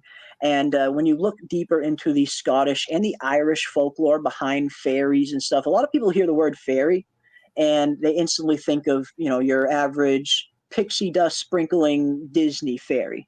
But when you look at like the actual real world lore surrounding fae and fairies, and in particular Scotland and Ireland, it's a little bit darker. It's a little bit darker. Sure They're portrayed a little bit more like monsters than they are these kind of angelic creatures. So yeah, I like the fae theories. I don't think it's fae.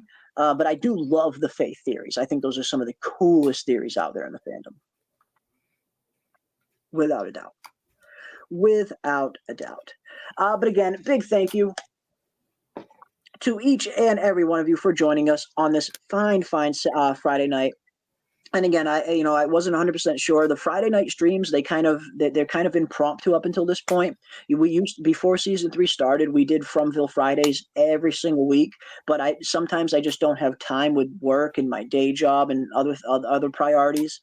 So every once in a while, when I do have a little bit of extra time, I try to do a little Fromville Friday stream. I do enjoy the Friday ones. But if not, we are live every single week, Tuesday, Saturday, and Sunday, like clockwork. Raven and I on Tuesday every week, diving into the latest episodes. That's usually our live episode breakdown stream we do every Tuesday. And then every Saturday and Sunday, we are live doing our pregame show on Saturday and our live watch party on Sunday. So definitely come and hang out with us, guys. We got plenty more awesome From content planned for each and every one of you. And of course, if you guys have not already, definitely subscribe to Scarlet and Dana's channel as well. Of course, if you want to partake in the giveaway, it's going to be starting right here Sunday night and then continuing and concluding Monday night over on their channel as well. So you definitely want to be subscribed to both of the channels and you will be eligible to enter the giveaway. But again, big thank you to each and every one of you for joining us this evening. And a huge thank you again to Scarlet and Dana for the awesome birthday present and the awesome 27K celebration present as well. I will cherish these videos for a very long time, and I will never get tired of playing this. Okay, ding dongs. If you don't subscribe to Jeremy Eyes and Fire, you're gonna spend the night in the box. I am not going to get tired of that one. You're so sweet. And I love how he looks away, then whips his head back. All right, thank God. It does kind of almost feel like he's in character when he's saying these lines. I cannot be more grateful. It's just so and he awesome. Still has his beard. That's a good thing. He still has his beard. He is not getting killed off. That's right. He's got that beard. He's still got that hair. And that tells us that he is most likely getting ready to film some more from when season 4 gets greenlit. which I'm sure it will. I mean, I get the feeling when we get to the end of season 3, right when season 3 officially ends, we'll probably get that official confirmation from MGM that they did renew it for a season 4. I'm sure they probably already know it's going to get renewed, but I wouldn't be surprised if the official public announcement doesn't come until the end of the season. That's usually how these things play out. But definitely, I get the feeling From is on very solid footing right now. I would be so surprised if this show got canceled. It seems like it is becoming more and more the flagship show over on the MGM Plus streaming service. So I don't think this show is going away anytime soon. I don't think it is in any risk of getting canceled. We will probably definitely be getting an announcement for season 4 right when season 3 ends and beyond. Again, I would be very surprised if season 4 was the last season. If season 3 is quote unquote the end of the beginning, then that stands to reason that there are probably multiple seasons still left to do. And I'm hoping we're at least going to get 6. But again, yeah, I mean, I think 6 is a good sweet spot. I mean, I wouldn't mind getting more, but I think we'll at least get 6 for sure. If the storyline is still good and like we're still enjoying it in season 5 and we still have more to go, I would not be against more seasons, but I also don't want them to muddy it out beyond its or expiration date. start reaching for things just to keep it on. So I'm good with 6, but I will take more if we can get it and it's good. Absolutely no. You're 100% right. And that's the thing. We've seen some shows that start off so freaking good and they end up kind of falling off a little bit because they get stretched beyond their expiration date. Like Walking Dead. I kind of always point to Walking Dead as being a prime example of this, where don't get me started. It started off so good, but it should have gotten canceled. It should not cancel, but it should have ended, many seasons earlier. They kind of stretched it past its expiration date to the point where it started getting a little bit stale. And even Supernatural did that to a certain extent, even though some of the later seasons of Supernatural did end up getting much, much better. So by the time you get to the final season of Supernatural, it's kind of firing on all cylinders again. But some of those, season, 8 to season 12, can be a little But no, yeah, you don't want to see that. But I 100% agree. However many seasons that they need to tell the story, that's how many I hope they get. If that's 6, if that's 7, if that's 8, whatever they need to properly tell this story, no more, no less. That is what I hope.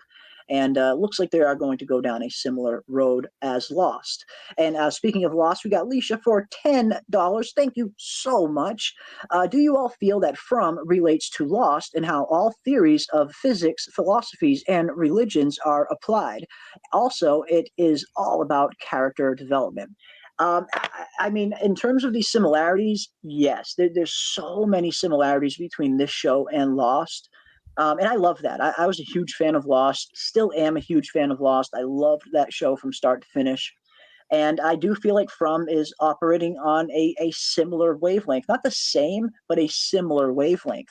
And I do think much like Lost, where the show is kind of shrouded in mystery, and even with all of that mystery, it was still about the characters at the end of the day and what these characters were going through. The mystery was just a plot device to propel the story forward. And that's very much how I see From as well. As much as I love the mystery aspect of From, and, again, I'm looking forward to getting answers at some point. I'm not in a big rush to get them, but I definitely still want to get them at some point. But that I'm not going to let that take away from the human element of this show, because yes, even though From is shrouded in mystery, the mystery is still very much a plot device to propel the human element forward. So yes, the character development and these characters themselves, that is the main part of the show for me personally. That is what I look forward to the most. The mystery aspect is just an awesome, awesome bonus that comes along with it. But yes, I do feel like in terms of the physics, philosophies, and religions, it's very similar. It seems like From and Lost, they both took heavy inspiration from tons of different religions and mythologies all around the world. And these shows became a big kind of melting pot of all of these different lores and mythologies. And I definitely see From operating on a similar wavelength. And hell, I mean, I'll hand this one to Dana, but I know there's plenty of people out there. I know Dana has been kind of spearheading this theory, or at least she was the first one I heard say it. in terms of some people think that Lost and From might even potentially be connected, where these two could potentially be set in a similar universe. And I think there's a possibility for that. And I know, Dana, you've been talking about that since day one. Oh, yeah. Anybody who knows me knows I am a big believer that these two places share a universe or share a world in an aspect. I am a firm believer that the island was the light and From is the darkness, because you can't have one without the other. Like, one doesn't exist without the other. So I very much feel like the light of the island and the light of the soul is just as necessary as the darkness in people's souls, because there is darkness as well. And that's what From is. So I very much think they're a yin and yang. They share a world, so to speak. And there's so much more than just the similarities that we see, because I can't get the line out of my head that Eloise said from Lost. And I think the writers would not just let that be thrown away with a gold mine like From. Ooh, okay. And not only that, we get that really interesting line from Claire's flashback, not from Rose's flashback as well. Yes. When we find out why Rose and Bernard were even in Australia to begin with, to try and get Rose's cancer healed. And we hear from that kind of shaman guy where there are different energies on different pockets in different parts of the world, different energies for different things. The island was clearly set upon one of these energy spots. And some people think that maybe From is also set on another one of these particular energy spots.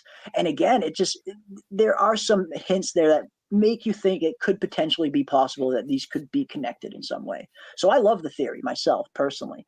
I don't know. Again, if we ever get confirmation that they're set in the same world, I think that would be freaking awesome. But I guess we'll have to wait and see. But yes, I absolutely loved Lost, and I love all of Lost as well. I thought the ending of Lost was perfect. Much to contrary belief to these, we got a lot of false narratives that kind of came out that Lost didn't provide answers, which is just factually inaccurate. If you watch Lost and really pay attention very closely, that show answers everything by the time the finale comes around. So I personally loved Lost. I loved everything about Lost, and I loved the ending. I thought the ending was beautifully perfect, and hopefully From can have a similar fulfilling ending for me personally. I know not everybody liked the ending to Lost, and that is totally cool. That is totally fine. I'm just speaking for me personally. I feel like that show answered everything, and I loved the ending personally. So I'm hoping From has a similar satisfying ending. Yeah, I agree. I got everything. I got everything I was looking for out of Lost. I got all the answers that I was looking for personally. But great show. 2 great shows. 2 phenomenal mystery box shows. And we are going to look forward to diving into all things From and comparing it to Lost a little bit as we go along the way. We did that during season 2, where we would do some Lost streams and we would compare Lost and From. And I'm sure we'll do some more of that when season 3 ends. Yes, we have to. We have to. Yeah, we have to do at least one. More of that. Oh yeah, I know. Mama Susie wants to. Yeah, she wants to join us. Okay, cool. So I'm sure you guys will be doing some of that. We'll definitely be doing some of that as well. Because we're huge Lost fanatics. We love that show.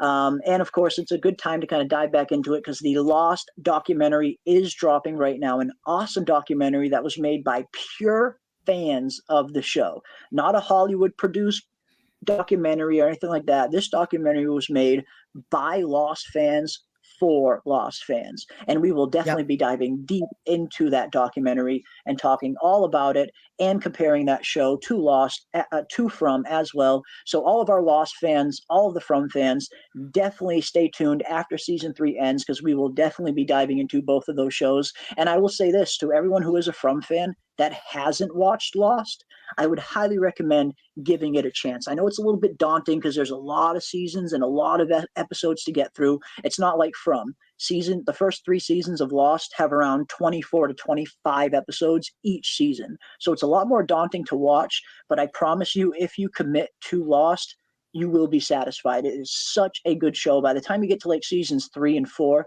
the show just starts firing on all cylinders, and it just gets better and better and better every season, in my opinion. So I would suggest to anyone who is a From fan, if you're liking the mystery aspect of From, or some of the tones and themes that From is playing with, you'll probably like Lost as well. And I would highly recommend checking out Lost and coming and joining us for our Lost/From discussions, which we will be having plenty of when season 3 ends.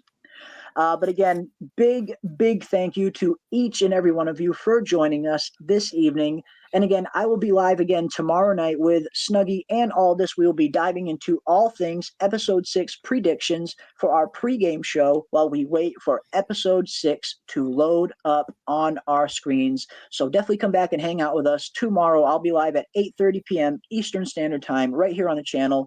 Come and hang out for the pregame show. And then Sunday night, we'll be kicking off part 1 of the live giveaway. So big thank you to each and every one of you. And for all of my Lost fans out there, we will do a little bit of a remix on our outro tonight that I know is going to bring a tear to Dana and Scarlet's eyes. How dare you? So big thank you to each and every one of you guys. And until next time, stay safe out there, guys, in this crazy, crazy world we find ourselves in. Keep those tinfoil hats on, folks. Don't be afraid to dive into those rabbit holes, and we will see you on the next one.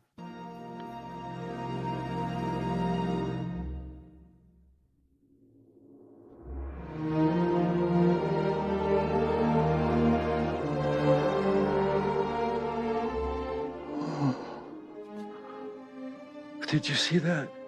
See what?